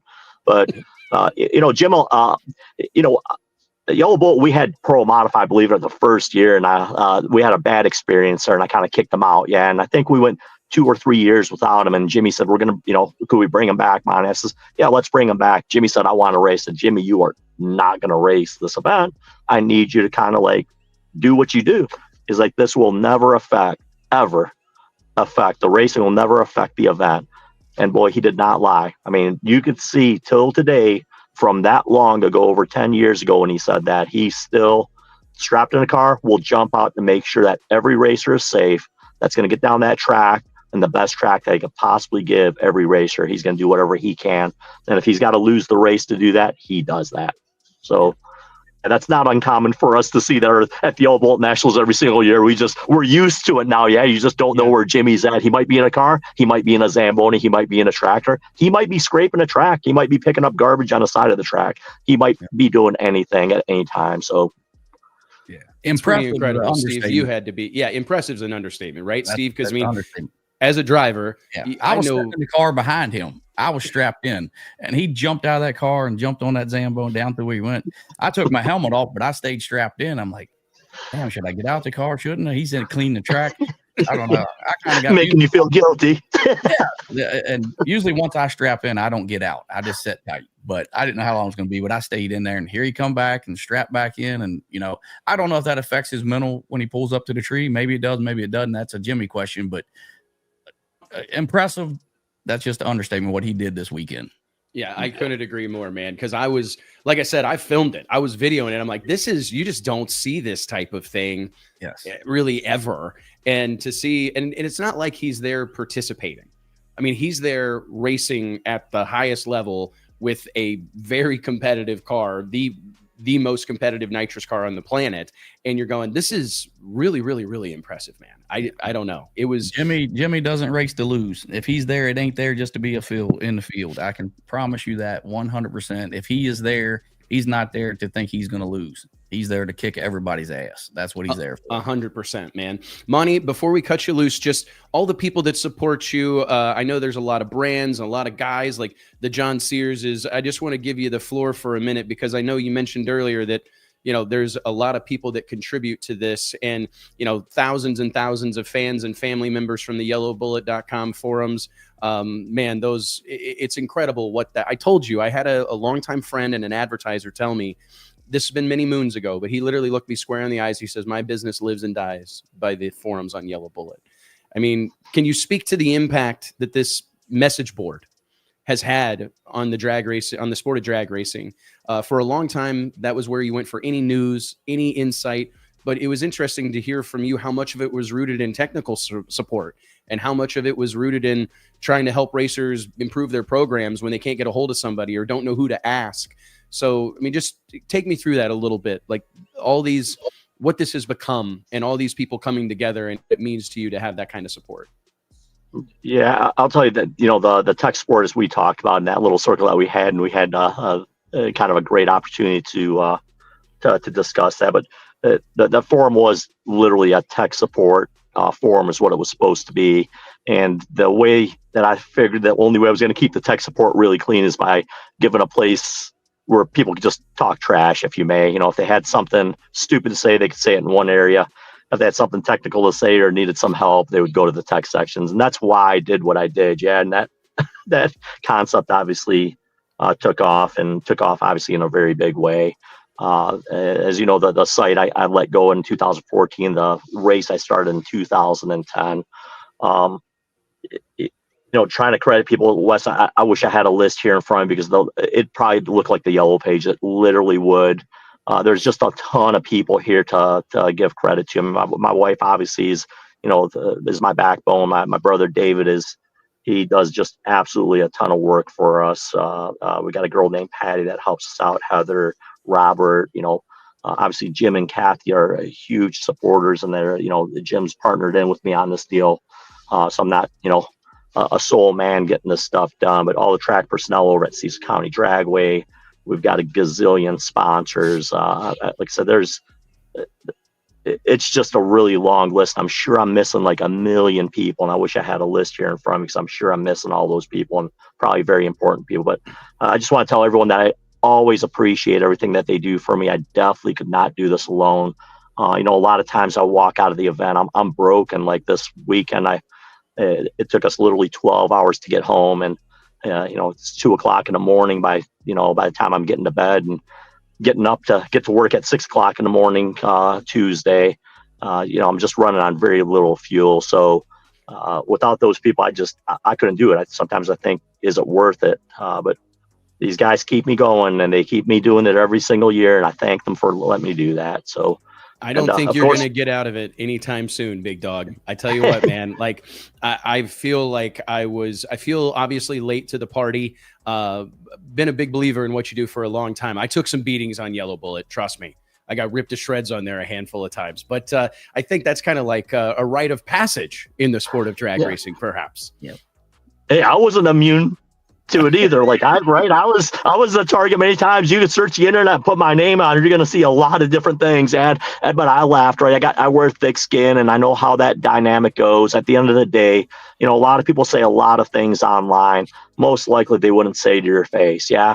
And that's fine. That's those people that are just really trying to take you off. The other people are really just doing it for fun. Yeah. They're giggling as they do it.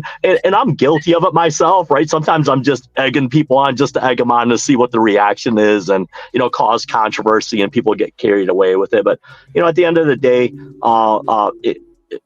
we're all a family. I mean, you could ask David, I probably, I give him probably a harder time than anybody else on the planet. Yeah. But I love the guy. Yeah. I'd do anything for him at any time, but I just give him a hard time because I love him. If I didn't love him, I'd probably just leave him alone. Yeah. So the internet, I think in a lot of ways is the same exact thing. Yeah. We do that thing and we get back to the drag strip and we're all drinking and having fun and talking about how we gave each other crap. But don't take any of that stuff personally, Wes. I'm sure that everyone did it, with a light heart. Oh yeah. I mean, and it was honestly like the Yellow Bullet. It was like a daily thing. It was a ritual for so many people to go on there. And I remember I had a conversation with Sheikh Khalid from Alanabi Racing. This has been like in 2010, 2008 maybe, where we would literally go on there and just search his name. And he would laugh and laugh and laugh at all the horrible things that were being said about him. But it was fun because he took it in stride. He's like, "Oh, this is hilarious! All these people calling me names." But it was kind of no. I actually, honestly, sometimes I miss the early days of social media. Right, like before it was as prevalent as it is today, because it was much more of a community then, where it was like really the only people through the door were people that were in the know or somehow connected to our sport, where it's there's a lot more just passersby on social media these days. But what do you make of the transition from like the forum days to the modern social media that we see now, like, is there ever, do you see a world where it ever goes back the other way? Like, cause I almost feel like social media has gotten so broad that like, I don't want to see all your political ramblings. I don't want to see all your, you know what I mean? Like all these, whatever, you know, like I wonder if there won't be a day in the very near future where, you know, it's like what's so old is new again. I mean, girls are wearing bell bottoms, right? My 11-year-old daughter collects vinyl records. You know what I mean? And I wonder if there won't be a time in the future where we see the culture shift back to these more tribal communities. Do you think that that's a possibility? I honestly do not. Let me tell you why. You know, platforms like obviously Facebook, and that's kind of obviously what deteriorated when I let go Yellow Bullet. I could definitely see the statistics. Yeah, I really watched data really closely that was plateauing, and I could see what's happening.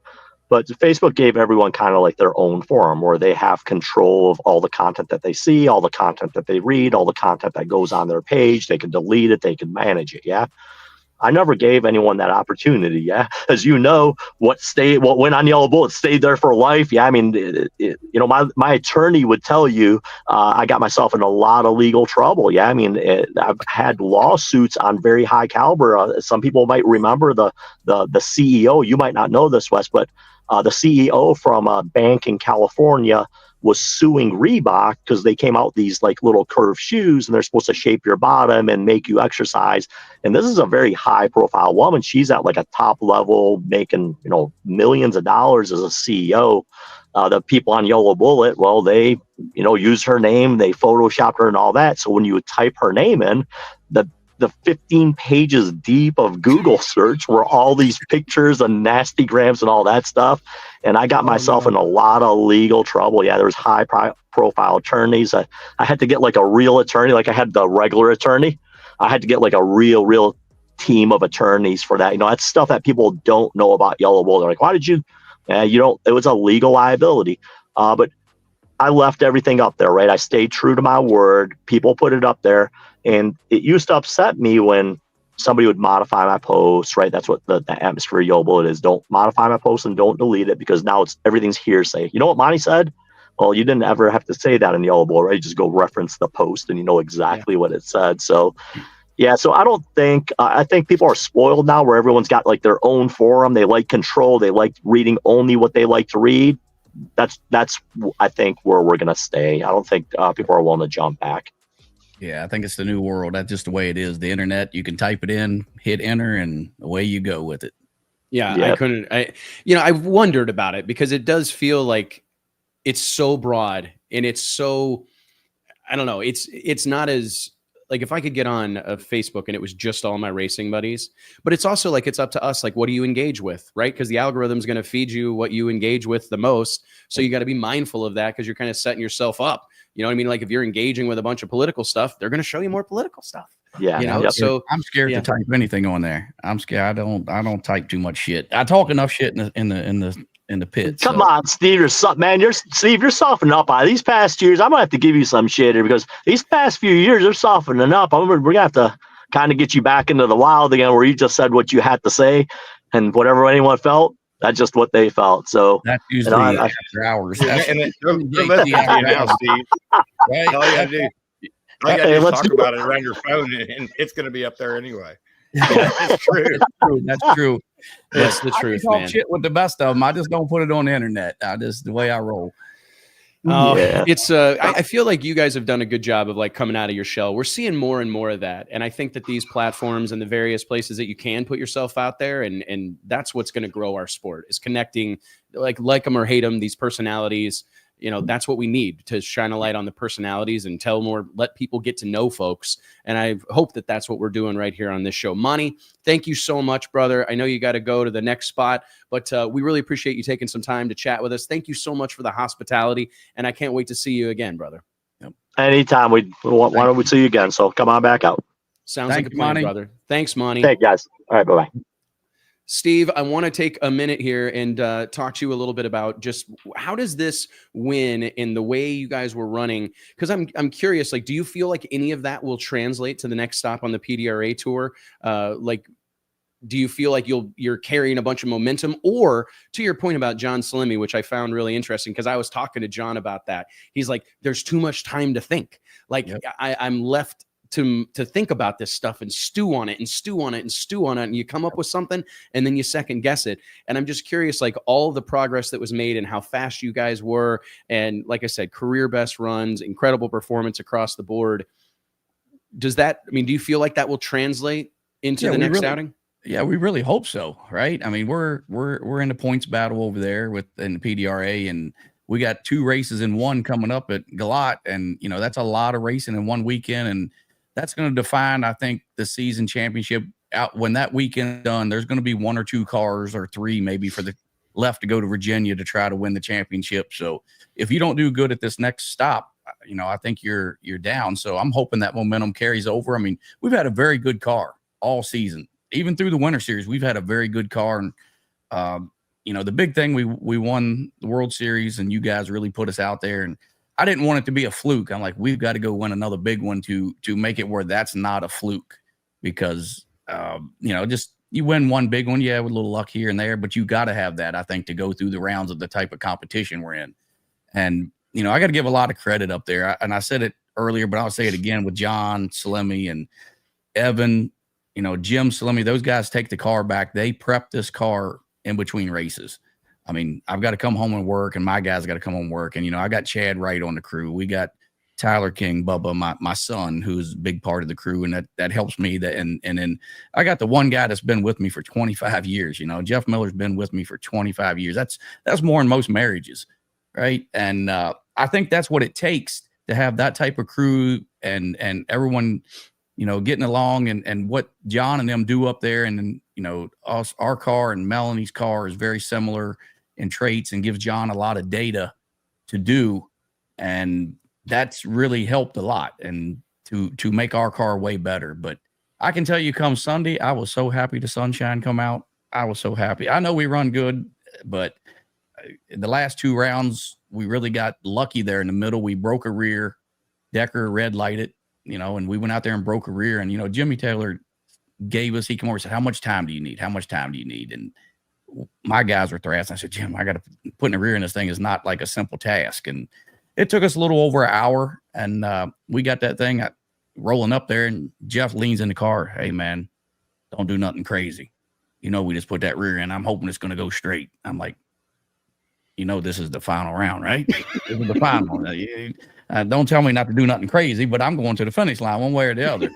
And but anyway, it was all good. That thing went right down Broadway. John got a very, very good handle on this car with the sun out. And I was pretty confident going up there with the sun out, not knowing if Jimmy's going to go out there and rip a big one. And we go back to those statistics that you guys have been putting up with the reaction times and all that. And I've been really, really, really working on that side of things, because I look down there and I'm like 8th place or 9th. I'm like, damn, I got to move up in that ranking. Plus, I see what the other guys are doing. So in return, I got to do a better job behind the wheel.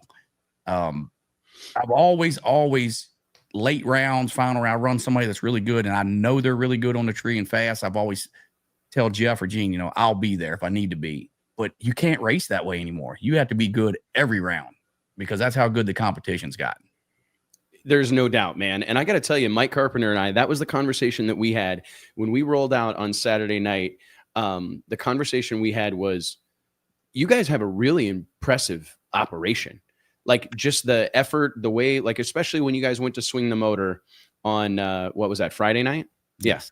On Friday night, this was like a well-oiled machine. Like, there was no panic. There was no thrash. It was just business as usual. And like Mike said, you've got people on that team. Like, Jeff Miller could completely be your crew chief. You know what I mean? Like, you guys could go run the car alone and likely be successful. We've seen it in the past, right? We've seen you do it before. And it's just to have that amount of brain power, Chad and everybody that's there, so committed to the goal. I mean, you guys got a special thing happening right now. Like, that harmonious relationship in the pits, it's slept on by and large, because I can't count how many teams I know where there's a different fly-in crew guy helping every weekend, or they've got a different tuner involved this time, or, oh, we're going to go with this guy now, and they're making wholesale changes. But I think that there's really, the secret sauce lies in establishing that team, committed to a common goal, and we're going to work together to do this. And I'll tell you what, man, I'm not at all surprised to see you guys back in the winner's circle. I knew that the deal in the World Series of Pro Mod was no fluke, and it was I could see that you were excited about that. Jess sent me the video. We backed it up. And it's like, you know what? By God, Steve, you did back it up, man. I'm going to be happy going into this whole season. I'm like, we got to win another one to back it up to show it wasn't no fluke. And that was big on my radar. I know we had a good race car, very good. And Gene, you got to give credit to Gene Pilot. He's the one that has organized this whole deal with John Salemi and all those guys, and they've meshed with us. And it took a little bit. I'm not going to lie, it took a little bit to get there because Jeff and I have done our own thing for so long, right? And that's hard to give up. That's hard to give up. It's just like running a business, hard to let someone come in and run your business. But John and them trust us enough when the car is at the racetrack to know that we're going to maintain it the way it's supposed to be maintained. And they just kind of, once we have the car, we do it and John tunes it and we take care of anything that's broke. And yeah, the guys do it really good. You know, they work hard and that's what it takes. And you know, you got to give Jimmy credit too. The final round, Jimmy waited on us, and I really thought we was going to go up there and go. Both of us probably run 58 or so, and you know, he went out there and shook, and we got the win. But you know, those guys are going to make some serious noise out there. Them boys, Jimmy Taylor is a great human being. I know you got to know him a little bit this weekend, and I love that because I tell you guys this all the time, like off camera, that I feel like what we have with the Winter Series is something of a fraternity. It's like a brotherhood of guys who've gone to battle together. There's a lot of mutual respect, and there's just truly some great people. And I'm glad you got to get to know Jimmy a little bit because he's a great guy, great family, great people. And I've known Carl Stevens for a long, long time. He won the World Series of Pro Mod in 2018.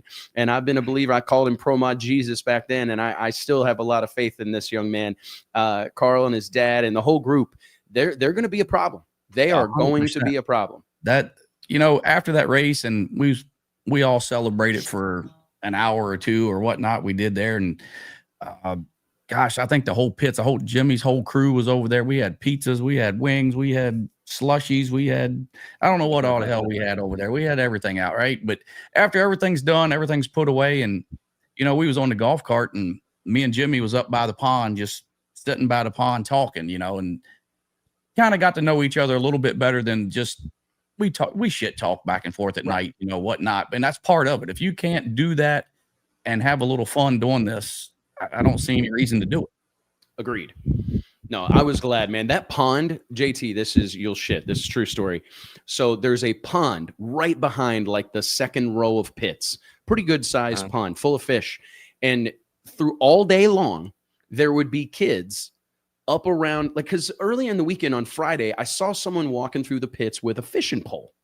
And I'm like, back there fishing. What is happening here? Right? Your Cox is up there all day long. Yeah, dude. I mean, they're up there all day. All these kids just lining the bank of this pond, fishing. You know what I mean? And it was so cool. I was hanging out with Vic Alvarez and Troy Perez Jr., and we were shooting the shit one night, and there were some kids up there fishing, and they finally caught a little bitty fish, and they ran over there to show it to Vic. And I just thought, like, this is some shit out of a movie. This is really cool, man. I can't wait to get back up there, man. I heard you were like galloping around on a horse or something. Who's me? I was on a horse. No, I don't know if I was on a horse, but were you galloping around or something? Or I did a little horse dance there somewhere along the line. I'm sure. Okay. I said, we're moving on up, baby. Moving on up. Moving on up is right, man. No, it's I appreciate the hospitality, man. I appreciate you guys letting me get in your way.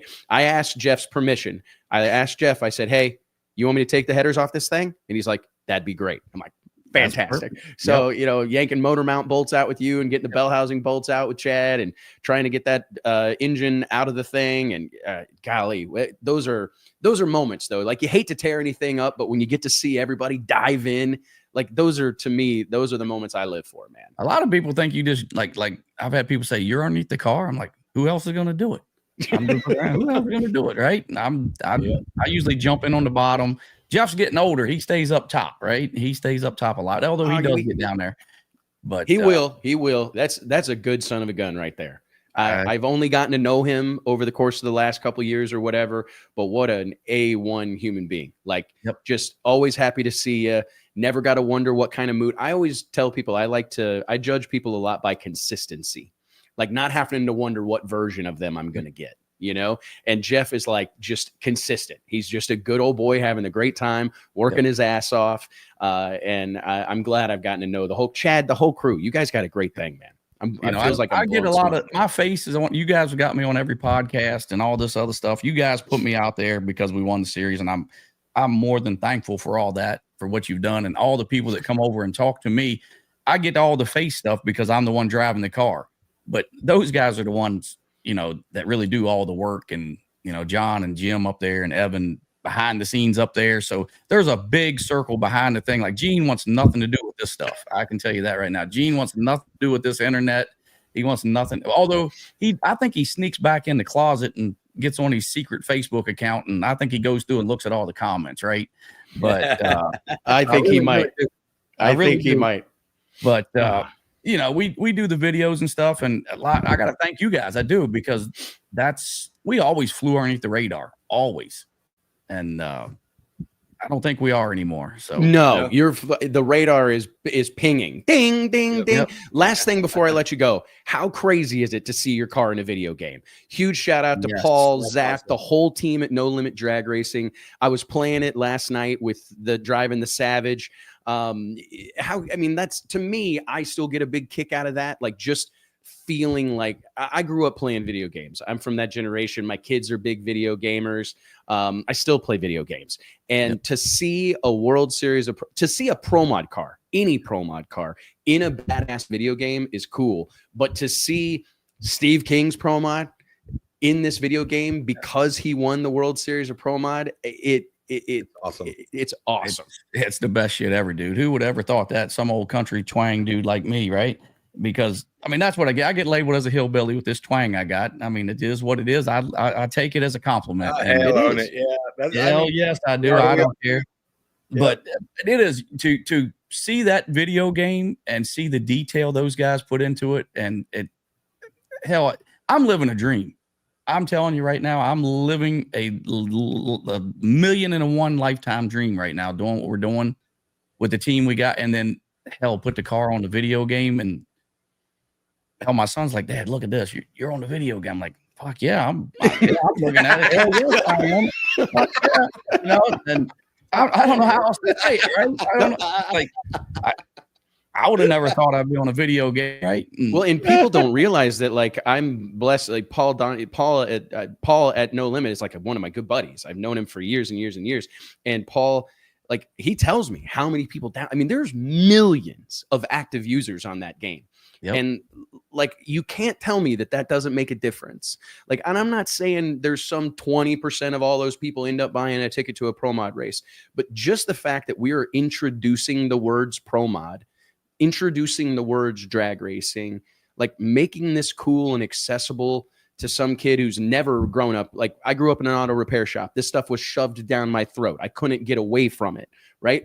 But knowing some kid that has no connection to drag racing downloads this game because it's recommended in the App Store or whatever, and there's a chance that they're going to come across Steve King in a Pro Mod car, to me it's pretty badass, man. It's pretty humbling. Yeah, they might come across him again at a race sometime, like, hey, I dig that shit. And then goes to a local race and sees that car and sees you there or whatever, Pretty cool, really. My DMs are filled up with people sending me stuff from the app, and how do I get on there? Hit you up on your DMs. Yeah, man, I ain't getting all them pictures and stuff, but you know what I mean. But yeah. Well, keep me posted if you get any good ones, Steve. And it was great seeing you, brother. Seriously. And I look forward to seeing you at the next stop. All right, big dog? Yeah, man. PDRA up next. Big stakes on the line. So we appreciate everything you guys do for us. It's a lot, and I'm very, very thankful for it. Hush, man. It's a privilege and an honor. Man. Yep. It's what we do, big dog. Thank you, Steve. We'll talk soon. Tell everybody hello. Will do. Thank you, guys. Appreciate it, man. Yes, sir. JT, we've got we got 5 minutes here. I want to just dive through a couple of things, like, because let's do a little brief Ask Wes segment. That cool? Let's do, if anybody's got any comments or questions, you want. anybody has anything they want to talk about, I'm happy to dive into it right now. But one of the biggest one is like all this controversy about the crowd at the NHRA U.S. Nationals, and I just want to say that I've got much controversy because dude. I'm seeing it in the comments right here.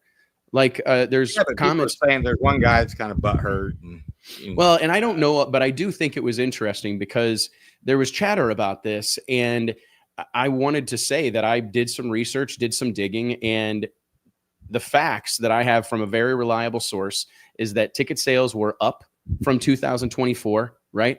At the U.S. Nationals. The top eliminator club was sold out all 4 days of the NHRA U.S. Nationals, all 4 pro days of the NHRA U.S. Nationals, which may be the first time in history that has happened.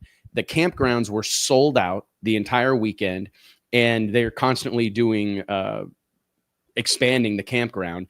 Ticket renewals up 100%. Earlier this year, Sonoma was sold out for the first time since pre-COVID. And it's just, I find it interesting because I think that, to me, go ahead. Sorry, go ahead. Well, I was just going to say, you got people, there's always going to be people that complain. We talked about that earlier. And then you got one guy that made a video and I think has been complaining a lot because he was kicked out at one point or something like that. And now you've got another competing series and everybody, trying to wave that flag as well. So what do you do when you wave one flag? Well, you try to knock down the other flag, right? So if you're trying to promote this over here, you're going to talk about that over there. And that's got to have something to do with it as well. Yeah, I can't argue. I definitely think that Mark Beatty, longtime friend of mine and a big supporter of ours here at Drag Illustrated with Redline Synthetic Oils, but Mark made a really solid post on Facebook. I think it was last week. He said, competition in our sport is good, but division is not. Right. And I would agree with that wholeheartedly. Because that's what I'm seeing is it's like the last thing we need is any more us versus them bullshit. That has been a mindset that has permeated this sport since perhaps day one. And I think that that's something that we've got to turn away from. Like this, that's the result of a scarcity mindset that only one person can be successful, or if only one group can be successful. I truly believe there's enough to go around. And if our sport I do believe our sport needs to evolve. I look at our sport, and if you think about it, right here on this show last week, Brian Loans was referencing a clipping from National Dragster in 1967, or a newspaper in 1967, where there was complaints about the event taking too long. Here we are 60 years later, and we're fighting much the same battle. So I do think that our sport is going to need to evolve. Like the presentation of our sport is going to need to evolve over time, because I don't know that it's lack of interest in cars. I don't think that it's ticket prices. I don't think that it's concession prices. I don't think it's any of that. If any crowd is down, it's simply because the shit takes too long. Takes too long. It's just 12-hour days at the racetrack. Everything has tightened up. Look at the effort Major League Baseball has put into speeding up the speed of the game. Everybody is pushing because they can't get it fast enough. Like with all their commercials and everything in it, and as slow as the pitchers got, they're in a real struggle. I think. Everything. You see, Liv went to 3 days. Around here, these competitive 2-day tournaments, man, everybody's asking for 1-day tournaments with 27 holes and just play it all in 1 day. And that's because sports with your kids and everything, all the traveling baseball, basketball, hell, they practice year around anymore. Back when I was a kid, hell, we had a couple of practices and played 5-6 games throughout the summer. Shit has changed, and people are busy. And the wife and father are busy anymore. They both work. Everybody has full-time jobs. Some people have part-time jobs. So, it's understandable that showing up to a race on a Monday or Tuesday and being there all week, not to mention expecting a spectator to do the same thing out in the sun. We talked about that last week, out in the sun with your kids and your wife and everything else. It's tough to do.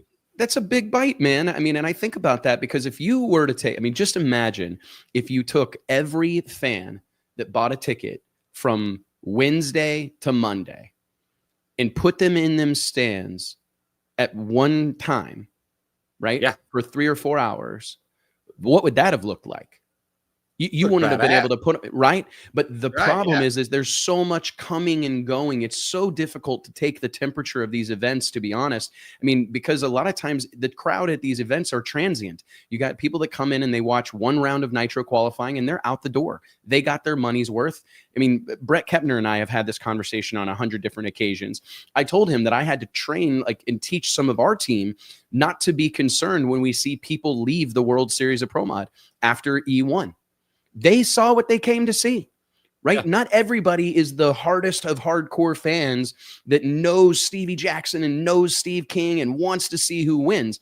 Like there is that group of people, right? But when you've got an event that's going to span the course of 8, 10, 12 hours, you can't be surprised when people decide to go home, right? I mean, I think you have your day crowd and your night crowd too. I remember some of our team going, "Oh man, people are leaving." I'm like, well, yeah, they've been here all day. But don't worry. It's like 5:00 right now. Everybody's it's Thursday or Friday or something like that when I said it, but everybody's getting off work right now. We're about to get another wave of people come through. Yeah, 100%. And it was packed. I find those things, I find it very interesting because I think that's the other thing is presenting problems or poking holes is one thing, but like presenting a solution is an entirely different thing. And I do think that at some point in time, the entire sport, like all of us that are in the event operation or event organization or event promotion part of this sport, we're going to have to put our heads together and say, hey, we've got to find a way to tighten this up. Like if we ever want to, if we don't want our sport to get bumped by a softball game on ESPN or bumped by a golf tournament on Fox Sports or whatever, we've got to find a way to tighten this package up. We have got to find a way to create a more concise product. And I'm not saying that's how every event has to be. I'm honestly would argue that every event should not be that way. But I would say that I think that we're going to have to create something of a tip of the spear that serves as our sports like marketing arm. This is how we go get casuals. This is how we go get new fans. This is how we expose people to this sport. And those of them that show up and have a great time, they're going to come to Yellow Bullet and be there from 10 a.m. till 2 a.m. Right? Dude, they're going to come. The problem with this is the promoter and the track owner. Like I've said this before, and I know this probably pisses off some promoters and track owners, but they want that ticket every fucking day that they can get that ticket sold. Oh, we got a great Sunday crowd. No, you don't. Nobody does. Who are you trying to convince, yourself or us? Like, no, you don't. We've had it happen at our events before. People want to see a show on Saturday night in front of the lights, where the stands are packed, but they want to sell that ticket on Wednesday. They want to sell that ticket on Thursday. They want to sell that ticket on Friday, and so on and so on. If we did just do one show and you can come for testing or whatever else on the other times and qualifying, or whatever, or if you do have that ticket, you can get in. But if you did have it where the actual show is going to be from 2:00 on Saturday to whenever we get it done. Yeah. It would be bonkers. I think we'd be surprised, man. I really think this sport would be surprised, and it's going to take something like that truly outside of the box thinking to make it happen. Because the other part of that coin that you're talking about is almost all of these events are seemingly measured by car count. Like every year, it's like, how many cars can we get? How many cars can we get? How many classes can we add? How many different things can we do? And to me, while I know the intention is good, what do they say? The road to hell is paved with good intentions. It's like, I want everybody involved too, but we're never going to be able to really truly change the dynamic or change that product until we recognize that less could possibly be more, right? I don't know that it only takes 2 cars to have a drag race, really.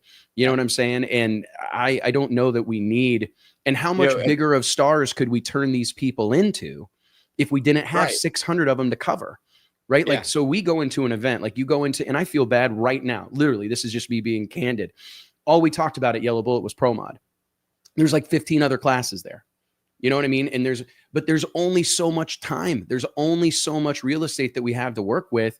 And so you can't give them all their due, because like the Pro 275 racing was badass, right? Limited drag radial was badass, but it's so much to cover. I mean, even think about the U.S. Nationals, dude. There were storylines in every class. You got Tony Stewart winning the first ever NHRA regular season championship. I mean, you've got all this awesome stuff happening. For Alex Laughlin, I saw a comment, talking about Alex Laughlin's driving job.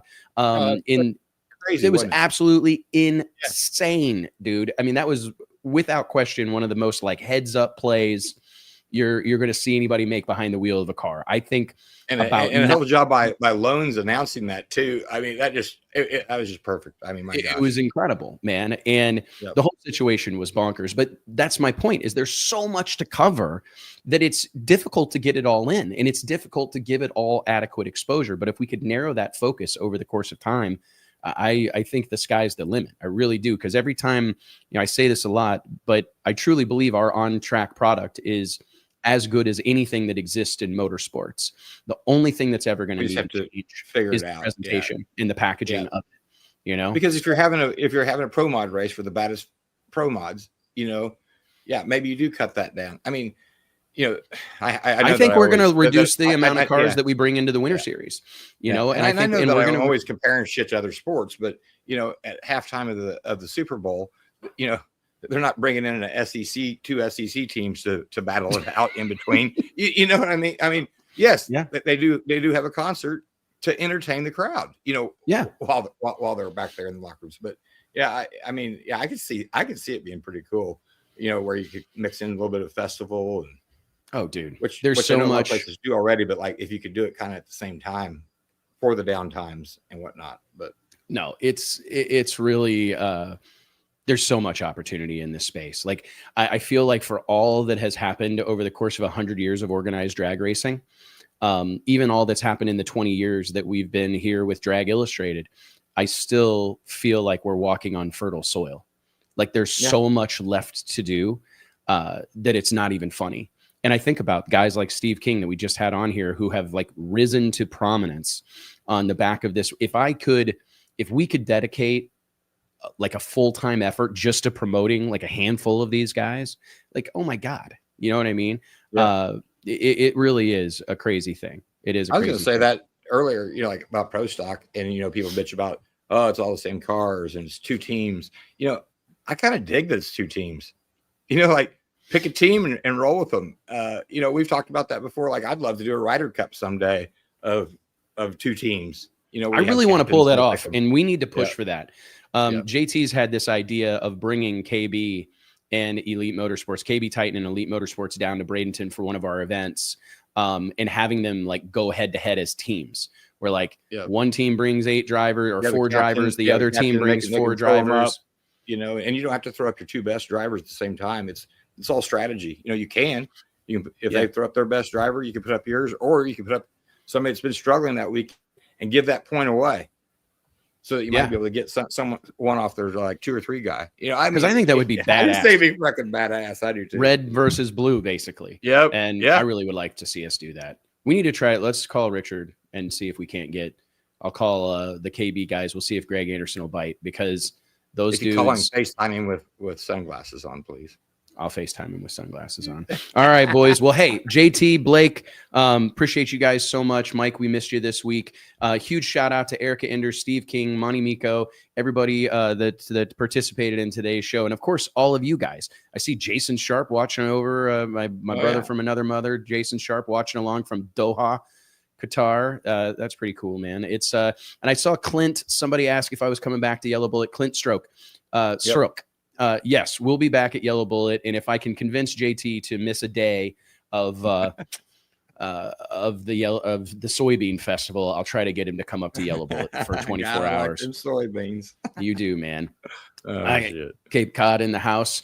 Capri Wesley. We won't leave out Scott Tidwell. And huge, I don't know if I'm airing out dirty laundry, but our thoughts and prayers are with Scott Tidwell, my buddy. He's become a good friend of mine, and we talk a lot.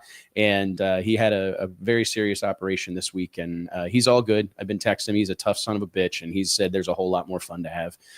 So don't worry. Man, he's got more rules to talk, man. He can't. Oh yeah, we got to talk about blower overdrive and gear ratio, wheel size. What else? I can't wait for PRI. Oh, dude, it's every conversation I had this past weekend, for the most part, with racers was about rules. I mean, it is almost overwhelming. And I just like point at Mike and John Sears. It's like, dude, I'll talk to you about it, but like, just talk to them, because I feel like the proof's in the pudding. We've had the 3 most competitive pro mod races in the history of mankind. Like, and we're going to stick to that. Like, that's our goal, is to keep this thing as close as we possibly can.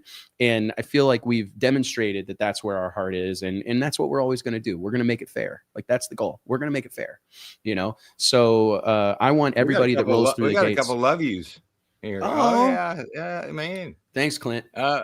Yeah, I saw Mike put a "love you, bro" on one of your posts last night. I gave you shit about this morning. Did you? Man, you have a couple beers and get up in your feelings a little bit there, Mike?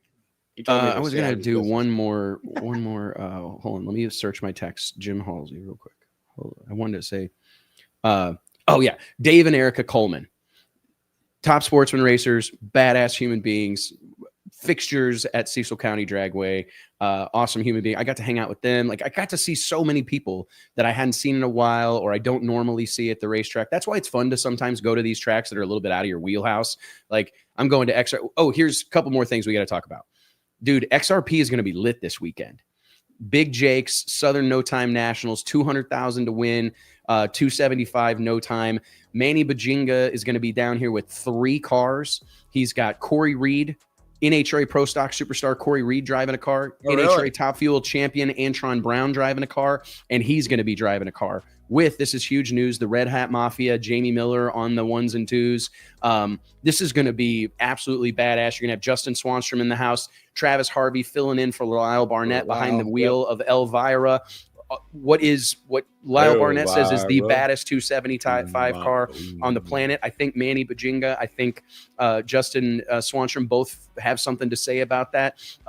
Manny, is it Manny? I think Manny and Travis are locked in tomorrow night at 11 o'clock for a grudge race, so that'll be banging. It's going to be lit. 25,000 to win Little Gangsters Invitational. Our boys Jimmy Dale and Michael Poland will be there. They've got all the baddest Little Gangsters cars in the country on the property. They're kicking things off today. It's going to be. I'm excited, man. This is going to be a hell of a weekend at Extreme Raceway Park. This week's so weird, isn't it? With Monday, with Labor Day, it's just like, oh my God, it's Wednesday already. Fuck. It's unbelievable, man. It really is. All right. Well, hey, thank you guys all so much. We appreciate you, and we'll see you next Wednesday right here on the Drag Illustrated YouTube channel. Tell a friend, bring a friend. We'll talk to you soon. Later.